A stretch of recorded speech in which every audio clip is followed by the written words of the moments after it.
ಶ್ರೀ ಗುರುಭ್ಯೋ ನಮಃ. ವಾಲ್ಮೀಕಿ ರಾಮಾಯಣದ ಅಯೋಧ್ಯಾಕಾಂಡದ 105ನೇ ಸರ್ಗದ ಬಣ್ಣನಿಗನುಸಾರವಾಗಿ ರಾಮ ಭರತನಿಗೆ ತತ್ವೋಪದೇಶ ಮಾಡಿ ಜೀವನದ ನಶ್ವರತೆಯನ್ನು, ಸ್ಥಾನಮಾನಗಳ ಸೀಮಿತ ಅವಧಿಯನ್ನು ನಿರೂಪಣೆ ಮಾಡಿ ಆತನಿಗೆ ಸಮಾಧಾನ ಮಾಡಿದ್ದನ್ನು ನಾವು ಶ್ರವಣ ಮಾಡಿದ್ವಿ. 106ನೇ ಸರ್ಗದಲ್ಲಿ ಭರತ ರಾಮನಿಗೆ ಉತ್ತರಿಸಿದ ವರ್ಣನೆ ಇದೆ. ಕೋಹಿ ಸ್ಯಾತ್ ಈದೃಶೋ ಲೋಕೆ ಯಾದೃಶತ್ವಂ ಅರಿಂದಮ. ರಾಮನೇ, ಪ್ರಪಂಚದಲ್ಲಿ ನಿನ್ನಂತೆ ಈ ದೃಢವಾದ ಪ್ರವೃತ್ತಿಯನ್ನು ತೋರಿಸಲಿಕ್ಕೆ ಬೇರೆ ಯಾರಿಗೆ ಸಾಧ್ಯ ಇದೆ? ನತ್ವಾಂ ಪ್ರವ್ಯಥಯೇತ್ ದುಃಖಂ ಪ್ರೀತಿರ್ವಾ ನ ಪ್ರಹರ್ಷಯೇತ್. ಪ್ರಬಲವಾದ ಸಂಕಟ ಬಂದು ಒದಗಿದ್ರೂ ನೀನು ಅದರಿಂದ ಕುಗ್ಗೋದಿಲ್ಲ. ಹಾಗೆ ಹಿಗ್ಗಿನ ಸಂದರ್ಭ ಬಂದರೂ ನೀನು ಅದರಿಂದ ಹಿಗ್ಗೋದಿಲ್ಲ. ಸಮ್ಮತಶ್ಚಾಸಿ ವೃದ್ಧಾನಾಂ. ಜ್ಞಾನವೃದ್ಧರು, ವಯೋವೃದ್ಧರು, ಅನುಭವದಿಂದ ವೃದ್ಧರಾದವರು ನಿನ್ನನ್ನು ಗೌರವಿಸ್ತಾರೆ. ನಿನ್ನ ಬಗ್ಗೆ ಅವರಿಗೆ ಗೌರವ ಇದೆ. ಇಷ್ಟಿದ್ರೂ ಕೂಡ, ಅವರ ಗೌರವಕ್ಕೆ ನೀನು ಪಾತ್ರನಾದರೂ ಕೂಡ ನೀನು ಅವರ ಬಳಿಗೆ ಹೋಗಿ ಧರ್ಮ ಮತ್ತು ಉಳಿದ ವಿಷಯಗಳ ಬಗ್ಗೆ ಅವರ ಅನುಭವವನ್ನು ಪಡೆದುಕೊಂಡು, ಅವರ ಜ್ಞಾನವನ್ನು ಪಡೆದುಕೊಂಡು ಸಂಶಯವನ್ನು ಪರಿಹಾರ ಮಾಡ್ಕೊಳ್ತೀವಿ. ತಾಂಶ್ಚ ಪೃಚ್ಛಸಿ ಸಂಶಯಾನ್.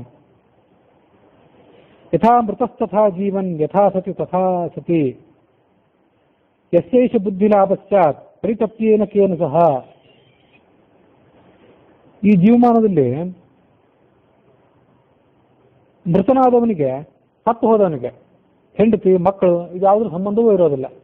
ಸಾಯೋ ತನಕ ಇಲ್ಲಿರುವಂಥ ಆಸ್ತಿ, ಸಂಪತ್ತು, ಪತ್ನಿ, ಪುತ್ರರು, ಬಾಂಧವರು ಇದ್ರದ್ದೆಲ್ಲ ಸಂಬಂಧ ಇರ್ತದೆ.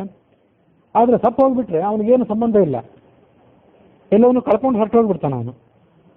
ವಾಸ್ತವಿಕವಾಗಿ ನೋಡಿದರೆ ಬದುಕಿದ್ದವನಿಗೂ ಕೂಡ ಆ ಸಂಪತ್ತು, ಪತ್ನಿ, ಪುತ್ರ, ಬಾಂಧವರು ಇವ್ರ ಸಂಬಂಧ ಏನಿದೆ ಆ ಸಂಬಂಧ ಅಶಾಶ್ವತ, ನಶ್ವರ ಅಂತ ಬದುಕಿದ್ದವನು ಕೂಡ ತಿಳ್ಕೊಳ್ಬೇಕು. ಹೀಗೆ ತಿಳ್ಕೊಂಡ್ರೆ ಅವನು ಯಾವುದಕ್ಕೂ ಕೂಡ ದುಃಖ ಪಡೋದೇ ಇಲ್ಲ. ಯಾವ ದುಃಖವೂ ಕೂಡ ಅವನನ್ನು ಕುಗ್ಗಿಸಲಾರದು.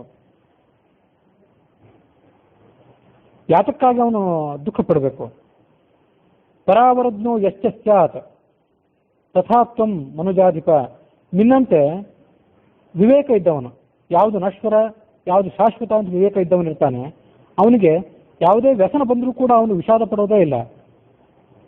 ನೀನು ದೇವತೆಗಳಂತೆ ಪರಾಕ್ರಮಶಾಲಿಯಾದವನು, ಸತ್ಯಪ್ರತಿಜ್ಞನಾದವನು. ನಮ್ಮಂಥವರಿಗೆ ಯಾವ ದುಃಖ ಸಹಿಸಲಿಕ್ಕೆ ಅಸಾಧ್ಯವೋ ಅಂಥ ದುಃಖನೂ ಕೂಡ ನಿನ್ನನ್ನು ಏನೂ ಕೂಡ ಮಾಡಲಾರದು. ನಮ್ಮ ತಾಯಿ ಪಾಪ ಕಾರ್ಯ ಮಾಡಿಬಿಟ್ಲು. ನಾನು ಸೋದರ ಮಾವನ ಮನೆಗೆ ಹೋಗಿದ್ದೆ. ನನ್ನ ಸಲುವಾಗಿ, ನನಗೆ ರಾಜ್ಯವನ್ನು ಕೊಡೋದಕ್ಕಾಗಿ ಅವಳು ಪಾಪ ಕಾರ್ಯ ಮಾಡಿಬಿಟ್ಲು. ಅದು ನನಗೆ ಸಮ್ಮತವಾದ ಕಾರ್ಯ ಏನಲ್ಲ. ಹಾಗಾಗಿ ನನ್ನ ಬಗ್ಗೆ ಯಾವುದೇ ಸಿಟ್ಟು, ತಿರಸ್ಕಾರವನ್ನು ಇಟ್ಕೋಬೇಡ. ಆ ಭರತನಿಗೆ ಇದೊಂದು ಚಿಂತೆ, ರಾಮ ನನ್ನ ಬಗ್ಗೆ ಏನಾದರೂ ಸಿಟ್ಟು, ತಿರಸ್ಕಾರ ಇಟ್ಕೊಂಡಿದ್ದಾನೇನೋ ನಮ್ಮ ತಾಯಿಯ ಕಾರಣದಿಂದಾಗಿ. ಮಾತಿನಿಂದ ಅದನ್ನು ತೋರ್ಪಡಿಸದೇ ಇದ್ರೂ ಕೂಡ ಹೃದಯದ ಒಳಗೆ ಅದನ್ನು ಹುದುಗಿಕೊಂಡಿದ್ದಾನೋ ಏನೋ ಅಂತ ಭರತನಿಗೆ ಸಂದೇಹ ಇತ್ತು. ನಾನೇನು ಮಾಡಬೇಕು? ನಾನು ಧರ್ಮಶಾಸ್ತ್ರದಿಂದ ಇವತ್ತು ಬಂಧಿತನಾಗಿದ್ದೇನೆ. ಧರ್ಮಶಾಸ್ತ್ರಗಳಲ್ಲಿ ಸ್ತ್ರೀವಧೆಯನ್ನು ಮಾಡಬಾರ್ದು ಅಂತ ಹೇಳ್ತಾರೆ. ಹಾಗಾಗಿ ನಮ್ಮ ತಾಯಿಯಿಂದ ಇವತ್ತು ಹತ್ಯೆ ಮಾಡೋದಕ್ಕೆ ನಾನು ಹಿಂದೆ ಮುಂದೆ ನೋಡಬೇಕಾಗಿದೆ. ಒಂದು ವೇಳೆ ಅದಿಲ್ಲದೇ ಇದ್ದರೆ ಇಷ್ಟೊತ್ತಿಗಾಗಲೇ ಅವಳಿಗೆ ಉಗ್ರವಾದ ಶಿಕ್ಷೆಯನ್ನು ಕೊಟ್ಟು ಅವಳನ್ನು ವಧೆ ಮಾಡಿಬಿಡ್ತಿದ್ದೆ. ಆದರೆ ನಾನು ಮಹಾತ್ಮರಾದಂಥ ದಶರಥನ ಮಗ, ಅಧರ್ಮದ ಈ ಕಾರ್ಯವನ್ನು ಮಾಡಬೇಕು ಹೇಗೆ? ನಮ್ಮ ತಂದೆ ನಮಗೆಲ್ಲರಿಗೂ ಜನ್ಮ ಇತ್ತವನು, ಪಿತೃಸ್ವರೂಪನಾದವನು. ಆದ್ದರಿಂದ ಸತ್ತು ಹೋಗಿದ್ದರೂ ಕೂಡ ಅವನು ನಮಗೆ ಗುರುನೇ. ಆದ್ದರಿಂದ ನಮ್ಮ ತಂದೆಯನ್ನು ಕೂಡ ನಾನು ಆ ಸಭೆಯಲ್ಲಿ, ಗುರು ಹಿರಿಯರಿಂದ ತುಂಬಿದ ಸಭೆ, ಮಂತ್ರಿಗಳಿಂದ ತುಂಬಿದ ಸಭೆಯಲ್ಲಿ ನಾನು ನಿಂದನೆ ಮಾಡಲಿಲ್ಲ.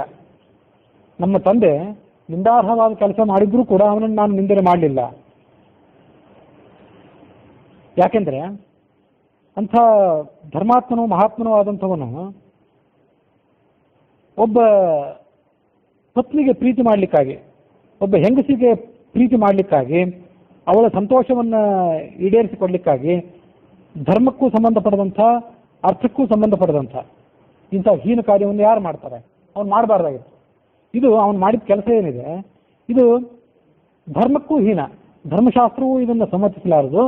ಅರ್ಥಶಾಸ್ತ್ರ ಅಂದರೆ ರಾಜ್ಯಶಾಸ್ತ್ರ ಅದು ಕೂಡ ಈ ದಶರಥನ ವರ್ತನೆಗೆ ವಿರುದ್ಧವಾದದ್ದು.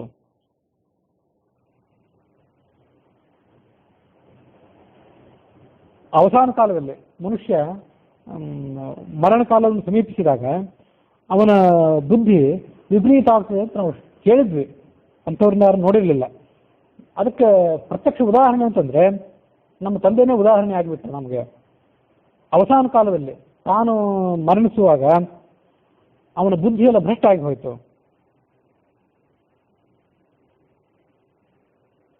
ಕ್ರೋಧ, ಸಿಟ್ಟು, ನಮ್ಮ ತಾಯಿಗಿದ್ದಂಥ ಸಿಟ್ಟು, ನಮ್ಮ ತಾಯಿಗೆ ನನ್ನ ಬಗ್ಗೆ ಇರುವಂಥ ಮೋಹ ಮತ್ತು ಸಾಹಸ, ಅತಿಯಾದ ಸಾಹಸ ಮಾಡಬೇಕು ಅನ್ನೋ ಪ್ರವೃತ್ತಿ. ನನ್ನ ತಾಯಿ ಇಂಥ ಎಲ್ಲ ಕೆಲಸ ಮಾಡಿಬಿಟ್ಲು. ನಮ್ಮ ತಂದೆಯ ಮೇಲೆ ಆಕೆ ಕುಪಿತಳಾದ್ಲು. ನಮ್ಮ ತಂದೆ ನನ್ನ ಬಗ್ಗೆ ವ್ಯಾಮೋಹ ಇಟ್ಟಿದ್ದ, ತಾಯಿ ನನ್ನ ಬಗ್ಗೆ ವ್ಯಾಮೋಹ ಇಟ್ಟಿದ್ಲು. ಮತ್ತು ದುಡುಕಿನ ಕೆಲಸ, ಇವೆಲ್ಲವೂ ಸೇರಿ ಸಂಪ್ರದಾಯಕ್ಕೆ ವಿರುದ್ಧವಾದಂತಹ ಕೆಲಸವನ್ನು ಮಾಡಬೇಕಾಯಿತು.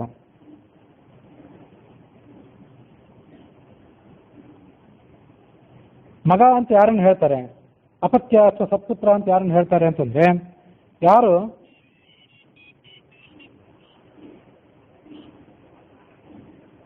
ತಂದೆ ತಪ್ಪು ಮಾಡಿದಾಗ ಆ ತಪ್ಪನ್ನು ಸರಿಪಡಿಸಲಿಕ್ಕೆ ಪ್ರಯತ್ನ ಪಡ್ತಾನೋ ಅವನನ್ನೇ ಸುಪುತ್ರ ಅಂತ ಹೇಳ್ತಾರೆ, ಅವನನ್ನ ಅಪತ್ಯ ಅಂತ ಹೇಳ್ತಾರೆ. ತಂದೆ ಮಾಡಿದ ತಪ್ಪನ್ನು ಸರಿಪಡಿಸಲಿಕ್ಕೆ ಮಗ ಪ್ರಯತ್ನ ಮಾಡದೇ ಇದ್ರೆ ಅವನು ಮಗ ಅಂತ ಅನ್ಸ್ಕೊಳ್ಳಿಕ್ಕೆ ಯೋಗ್ಯನಲ್ಲ. ತದ್ ಅಪತ್ಯಂ ಭವಾನಸ್ತು ಮಾ ಭವಾನ್ ದುಷ್ಕೃತಂ ಪಿತುಹು ಅಭಿತಪ್ತಾ ಕೃತಂ ಕರ್ಮ ಲೋಕೆ ಧೀರ ವಿಗರಹಿತಂ. ನೀನು ನಮ್ಮ ತಂದೆಗೆ ಹಿರಿಯ ಮಗ ಆಗಿದ್ದಿ, ಹಿರಿಯ ಮಗ ಅಂತ ನೀನು ಅನ್ಸ್ಕೊಳ್ಬೇಕಾದ್ರೆ, ನಿಜವಾದ ದೃಷ್ಟಿಯಿಂದ ಮಗ ಅಂತ ಅನ್ಸ್ಕೊಳ್ಬೇಕಾದ್ರೆ ನಮ್ಮ ತಂದೆ ಮಾಡಿದಂಥ ತಪ್ಪನ್ನು ನೀನು ಸರಿಪಡಿಸು. ಅವನು ಮಾಡಿದ ತಪ್ಪನ್ನು ನೀನು ಮುಂದುವರ್ಸ್ಕೊಂಡು ಹೋಗಬೇಡ. ಕೈಕೇಯಿ, ನಾನು, ನಮ್ಮ ತಂದೆ ಇವರೆಲ್ಲರೂ ಕೂಡ ಇವತ್ತು ಅಪವಾದಕ್ಕೊಳಗಾದ್ವಿ, ಕಳಂಕಕ್ಕೊಳಗಾದ್ವಿ. ಅವರೆಲ್ಲರನ್ನೂ ಕೂಡ ನೀನು ಇವತ್ತು ನೀನು ಅಪವಾದದಿಂದ, ಕಳಂಕದಿಂದ ಕಾಪಾಡಬೇಕು. ಮತ್ತು ಅಯೋಧ್ಯೆಗೆ ಬಂದು ಮಿತ್ರರನ್ನ, ಬಂಧುಗಳನ್ನ, ಸಾಮ್ರಾಜ್ಯದ ಪ್ರಜೆಗಳನ್ನ ಎಲ್ಲರನ್ನೂ ಕೂಡ ಕಾಪಾಡಬೇಕು. ನೀನು ರಾಜ ಆದ್ರಿಂದ ರಾಜರಿಗೆ ಉಚಿತವಾದಂಥ ಕ್ಷತ್ರಿಯ ಧರ್ಮ ಇದು. ಆದರೆ ನೀನಿವತ್ತು ಮಾಡ್ತಿದ್ದದ್ದು ಋಷಿಮುನಿಗಳಂತೆ ಜಟೆಯನ್ನು ಧಾರಣೆ ಮಾಡಿಕೊಂಡು, ನಾರ್ಮಡಿ ಉಟ್ಕೊಂಡು ಅರಣ್ಯಕ್ಕೆ ಬಂದು ಕೂತ್ಕೊಂಡಿದ್ದೆ. ನಿನಗೆ ಉಚಿತವಾದಂಥ ಧರ್ಮವೇ ಇದಲ್ಲ. ಹಾಗಾಗಿ ನೀನು ನಿನ್ನ ಕ್ಷತ್ರಿಯ ಧರ್ಮವನ್ನು ಆಲೋಚನೆ ಮಾಡಿ ಆದರೂ ಈ ಸಾಮ್ರಾಜ್ಯಕ್ಕೆ ಬಂದು ಪಟ್ಟಾಭಿಷೇಕ ಮಾಡಿಕೊ. 4 ವರ್ಣಗಳಲ್ಲಿಯೂ ಕೂಡ ಗೃಹಸ್ಥಾಶ್ರಮನೇ ಶ್ರೇಷ್ಠ ಅಂತ ಜ್ಞಾನಿಗಳು ಹೇಳ್ತಾರೆ. ಬ್ರಹ್ಮಚರ್ಯ, ವಾನಪ್ರಸ್ಥ, ಸನ್ಯಾಸ ಇವುಗಳೆಲ್ಲದರಲ್ಲೂ ಕೂಡ ಗೃಹಸ್ಥಾಶ್ರಮ ಶ್ರೇಷ್ಠ ಧರ್ಮ ಅಂತ ಹೇಳ್ತಾರೆ. ಯಾಕಂದ್ರೆ ಗೃಹಸ್ಥಾಶ್ರಮ ಏನಿದೆ ಇದು ಉಳಿದ 4 ಧರ್ಮಗಳಿಗೆ ಪೋಷಣೆ ಕೊಡಬೇಕಾಗುತ್ತೆ. ಅವ್ರು ಯಾರು ಸ್ವಯಂ ದುಡಿಯಲಿಕ್ಕೆ, ಅನ್ನವನ್ನು ಸಂಪಾದನೆ ಮಾಡಲಿಕ್ಕೆ ಅಸಮರ್ಥರಾಗಿರ್ತಾರೆ. ಹಾಗಾಗಿ ಗೃಹಸ್ಥನಾದವನು ತನ್ನ ಕರ್ತವ್ಯವನ್ನು ಮಾಡಿ ಆ ಉಳಿದ 3 ಆಶ್ರಮಗಳನ್ನು ಪೋಷಣೆ ಮಾಡಬೇಕು. ಅಂತ ಗೃಹಸ್ಥಾಶ್ರಮವನ್ನೇ ನೀನು ಇವತ್ತು ಬಿಟ್ಟಂತಾಯ್ತು. ಹೆಂಡತಿ ಜೊತೆ ಕಾಡಿನಲ್ಲಿ ಇದ್ದಿ ಅಂತ ಮಾತ್ರಕ್ಕೆ ನೀವು ಗೃಹಸ್ಥ ಅಂತ ಹೇಳಿದಂಗೆ ಆಗಲಿಲ್ಲ. ಆ ಮಾತನ್ನು ಗಮನಿಸಬೇಕು. ಗೃಹಸ್ಥ ಅಂದ್ರೆ ಎಲ್ಲರೂ ಕೂಡ ಹೆಂಡತಿಯ ಜೊತೆಗಿದ್ದ ಮಾತ್ರಕ್ಕೆ, ಮಕ್ಕಳನ್ನು ಹುಟ್ಟಿಸಿದ ಮಾತ್ರಕ್ಕೆ ಗೃಹಸ್ಥರಾಗಿಬಿಟ್ಟು ನಾವು ಅಂತ ತಿಳ್ಕೊಂಡಂತೆ ಕಾಣಿಸ್ತದೆ. ಆದರೆ ಆ ಗೃಹಸ್ಥನಾದವನು ತನ್ನ ವರ್ಣಕ್ಕೆ, ಬ್ರಾಹ್ಮಣನಾದವನು ತನ್ನ ಜಾತಿಗೆ, ಕ್ಷತ್ರಿಯ, ವೈಶ್ಯರು, ಶೂದ್ರರು ತಮ್ಮ ತಮ್ಮ ಜಾತಿಗೆ ಅನುಗುಣವಾಗಿ ಕರ್ಮ ಮಾಡಿದಾಗ ಅವರು ನಿಜವಾಗಿ ಗೃಹಸ್ಥರು ಅಂತ ಅನ್ಸ್ಕೋತಾರೆ. ಮದುವೆಯಾಗಿ ಮಕ್ಕಳನ್ನು ಹಡೆದ ಮಾತ್ರಕ್ಕೆ ಅವ್ರು ಯಾರು ಗೃಹಸ್ಥರಲ್ಲ. ಗೃಹ ಅಂದ್ರೆ ಕೇವಲ ಪತ್ನಿ ಅಲ್ಲ, ಆ ಪತ್ನಿಯ ಜೊತೆಗೂಡಿ ಮಾಡುವಂಥ ಕರ್ತವ್ಯ ಏನಿದೆ ಆ ಕರ್ತವ್ಯನೇ ಗೃಹ. ಅದರಲ್ಲಿ ಸ್ಥ ಅಂದ್ರೆ ಇದ್ದವನು ಇದ್ದರೆ ಆತ ಗೃಹಸ್ಥ, ಇಲ್ಲದೇ ಇದ್ರೆ ಕೇವಲ ವಿವಾಹಿತ ಅಷ್ಟೆ. ಮತ್ತು ವಿದ್ಯೆ, ಸ್ಥಾನ, ಹುಟ್ಟು ಈ 3 ದೃಷ್ಟಿಯಿಂದಲೂ ನಾನು ನಿನಗೆ ಸಣ್ಣವನು. ನಿನ್ನಷ್ಟು ನಾನು ವಿದ್ಯಾವಂತನೂ ಅಲ್ಲ, ನೀನು ಅಣ್ಣ, ನಾನು ತಮ್ಮ, ಹೀಗೆ ಸ್ಥಾನವೂ ಕೂಡ ನನ್ನದು ಸಣ್ಣದಾಗಿದೆ. ಹುಟ್ಟಿನ ದೃಷ್ಟಿಯಿಂದಲೂ ಕೂಡ ನೀನು ಮೊದಲು ಹುಟ್ಟಿದ್ದೆ. ಹಾಗಾಗಿ ನಾನು ನಿನ್ನನ್ನು ಬಿಟ್ಟು ಬದುಕಲಿಕ್ಕೆ ಅಪೇಕ್ಷೆನೇ ಪಡೋದಿಲ್ಲ. ಹಾಗಾಗಿ ಸಾಮ್ರಾಜ್ಯಕ್ಕೆ ಬಾ, ಪಟ್ಟಾಭಿಷೇಕ ಮಾಡ್ಕೋ, ರಾಜ್ಯ ಆಳು, ನಮ್ಮೆಲ್ಲರನ್ನೂ ಕೂಡ ಈ ಪಾಪದಿಂದ ವಿಮುಕ್ತರನ್ನಾಗಿ ಮಾಡು, ತಾಯಿಯನ್ನ, ನನ್ನನ್ನ, ತಂದೆಯನ್ನ ಎಲ್ಲರನ್ನೂ ಕೂಡ ಪಾಪದಿಂದ ಕಾಪಾಡು ಅಂತ ಕೇಳ್ಕೊಂಡೆ. ಇಷ್ಟೆಲ್ಲ ನಾನು ಕೇಳ್ಕೊಂಡ್ರೂ ಕೂಡ ನೀನು ಅಯೋಧ್ಯೆಗೆ ಬರ್ಲಿಕ್ಕೆ ಒಂದು ವೇಳೆ ತಯಾರಿಲ್ಲ ಅಂತ ಆದರೆ ನಾನು ನಿನ್ನ ಜೊತೆ ಕಾಡಿನಲ್ಲೇ ಇದ್ದು ಬಿಡ್ತೇನೆ. ಕ್ಷಣ ಕ್ಷಣಕ್ಕೂ ಕಾಲು ಮುಟ್ಟಿ ಕೇಳ್ಕೊಂಡ ಆ ಭರತ ರಾಮನನ್ನ. ಆದರೆ ರಾಮ ಭರತನ ಆ ಪ್ರಾರ್ಥನೆಯನ್ನು ಮನ್ನಿಸಲಿಲ್ಲ. ಅಲ್ಲಿದ್ದ ಪ್ರಜೆಗಳಿಗೆ ಸುಖ ದುಃಖ ಎರಡೂ ಕೂಡ ಒಟ್ಟಿಗೆ ಆಯಿತು. ಸಮಾನ ಪ್ರಮಾಣದಲ್ಲಿ ಸುಖ, ಸಮಾನ ಪ್ರಮಾಣದಲ್ಲಿ ದುಃಖ ಆಯಿತು. ರಾಮ ಭರತನ ಪ್ರಾರ್ಥನೆಯನ್ನು ಅಂಗೀಕರಿಸಲಿಲ್ಲ ಅನ್ನೋ ಕಾರಣಕ್ಕಾಗಿ ದುಃಖ ಆಯಿತು. ಆದರೆ ಇಷ್ಟು ದೃಢವಾದ ಮನಸ್ಸಿನವನು ಒಬ್ಬ ಇದ್ದಾನಲ್ಲ, ಭರತನ ಅಣ್ಣನಾಗಿ, ನಮಗೆಲ್ಲರಿಗೂ ನಾಯಕನಾಗಿ ಇಂಥ ದೃಢ ಮನಸ್ಸಿನ ಚಕ್ರವರ್ತಿ ಒಬ್ಬ ಇದ್ದಾನಲ್ಲ ಅಂತ ಅವರಿಗೆ ಸಮಾಧಾನವೂ ಸಂತೋಷವೂ ಕೂಡ ಆಯಿತು. ಪುರೋಹಿತರು, ಪಟ್ಟಣಿಗರು, ಸೇನಾಪತಿಗಳು, ಸೈನಿಕರು, ತಾಯಂದಿರು ಅವರೆಲ್ಲರೂ ಕೂಡ ರಾಮನನ್ನು ಮತ್ತೆ ಪ್ರಾರ್ಥನೆ ಮಾಡಿದರು. ಭರತನ ಜೊತೆಗೂಡಿದರು. ಅವರು ಕಣ್ಣೀರು ಸುರಿಸಿದ್ರು, ರಾಮನನ್ನು ಒತ್ತಾಯಿಸಿದರು. ಇಷ್ಟೆಲ್ಲ ಹೇಳಿದ್ರು ಕೂಡ ಆತ ಮಾತನ್ನು ಕೇಳಲಿಲ್ಲ. ಭರತನಿಗೆ ಮತ್ತೆ ಹೇಳಿದ ರಾಮ, ನೀನು ಇಲ್ಲಿ ತನಕ ಏನು ಮಾತು ಹೇಳಿದ್ದಿ, ಇದು ದಶರಥನಿಂದ ಕೈಯಲ್ಲಿ ನೀನೇನು ಹುಟ್ಟಿದ್ದಿ, ಜನ್ಮ ತಾಳಿದ್ದಿ, ನಿನಗಿದು ಉಚಿತವಾದ ಮಾತಾಗಿದೆ. ನಿನ್ನ ತಂದೆ ತಾಯಂದಿರು ಶ್ರೇಷ್ಠರಾದವರು, ಅವರ ಶ್ರೇಷ್ಠತೆಗೆ ಅನುಗುಣವಾಗಿ ನೀನು ಮಾತಾಡಿದ್ದಿ. ನಿನ್ನ ಮಾತು ನಿನಗೆ ಅನುಚಿತವಾದ ಮಾತೇನಾಗಿಲ್ಲ. ನನ್ನ ತಂದೆ ನಿನಗೆ ಸಾಮ್ರಾಜ್ಯವನ್ನು ನೀನು ವಹಿಸ್ಕೊಟ್ನಲ್ಲ, ಯಾಕೆ ವಹಿಸ್ಕೊಟ್ಟ? ನಮ್ಮ ತಂದೆ ದಶರಥ ಕೈಗೆ ವರ ಕೊಟ್ಟದ್ದು ಒಂದೇ ಕಾರಣ ಅಲ್ಲ. ಕೈಯನ್ನು ಮದುವೆ ಮಾಡ್ಕೊಳ್ಳುವಾಗ ಕನ್ಯಾಶುಲ್ಕ ಒಂದಿತ್ತು. ಆ ಕನ್ಯಾಶುಲ್ಕದ ಅನುಸಾರವಾಗಿಯೂ ಕೂಡ ನೀನೇ ರಾಜ್ಯನಾಗಬೇಕು ಅಂತ ಎಲ್ಲರಿಗೂ ಕೂಡ ಸಮ್ಮತವಾಗಿದೆ. ನಿನ್ನ ತಾಯಿಯನ್ನ ನಮ್ಮ ಅಪ್ಪ ದಶರಥ ಮದುವೆ ಆಗುವಾಗ ನಿನ್ನ ಅಜ್ಜನಿಗೆ ಈ ಕೋಸಲ ರಾಜ್ಯವನ್ನ ಕನ್ಯಾಶುಲ್ಕವನ್ನಾಗಿ ಕೊಡ್ತೇನೆ ಅಂತ ಆವಾಗಲೇ ಮಾತು ಕೊಟ್ಟಿದ್ದ.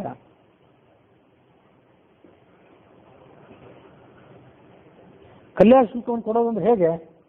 ಕನ್ಯಾಶುಲ್ಕವನ್ನು ಕೊಡೋದು ಎರಡು ರೀತಿಯಾದದ್ದು. ಕನ್ಯೆಯ ಅಪ್ಪನಿಗೆ ಹೇರಳವಾಗಿ ದುಡ್ಡನ್ನು ಕೊಟ್ಟು ಆ ಮೂಲಕವಾಗಿ ಕನ್ಯೆಯನ್ನು ಸ್ವೀಕಾರ ಮಾಡ್ಕೊಂಡು ಮದುವೆ ಆಗೋದು ಒಂದು. ಆ ದುಡ್ಡು ಕನ್ಯೆಯ ಅಪ್ಪನಿಗೆ ಹೋಗಿ ಮುಟ್ಟಬೇಕಾಗುತ್ತೆ. ಈ ಕನ್ಯಾಶುಲ್ಕ ಎಂಥದ್ದು ಅಂದರೆ, ಕೋಸಲ ರಾಜ್ಯ ಕೈ ಅಪ್ಪನಿಗೆ ಹೋಗಿ ಸೇರಬೇಕಾಗಿಲ್ಲ. ಅವನು ಆ ಸಾಮ್ರಾಜ್ಯವನ್ನು ತಗೊಂಡು ಏನು ಮಾಡಬೇಕಾಗಿಲ್ಲ. ಆ ಸಾಮ್ರಾಜ್ಯವನ್ನು ಕೈಯ ಮಗನಾದಂಥ ಭರತ ಅನುಭವಿಸಬೇಕು ಅಂತ ಈ ರೀತಿಯಾಗಿ ಒಂದು ಕನ್ಯಾಶುಲ್ಕ ಇದೆ. ಕನ್ಯಾಶುಲ್ಕದಲ್ಲೇ ಎರಡನೇ ಪ್ರಭೇದ ಇದು.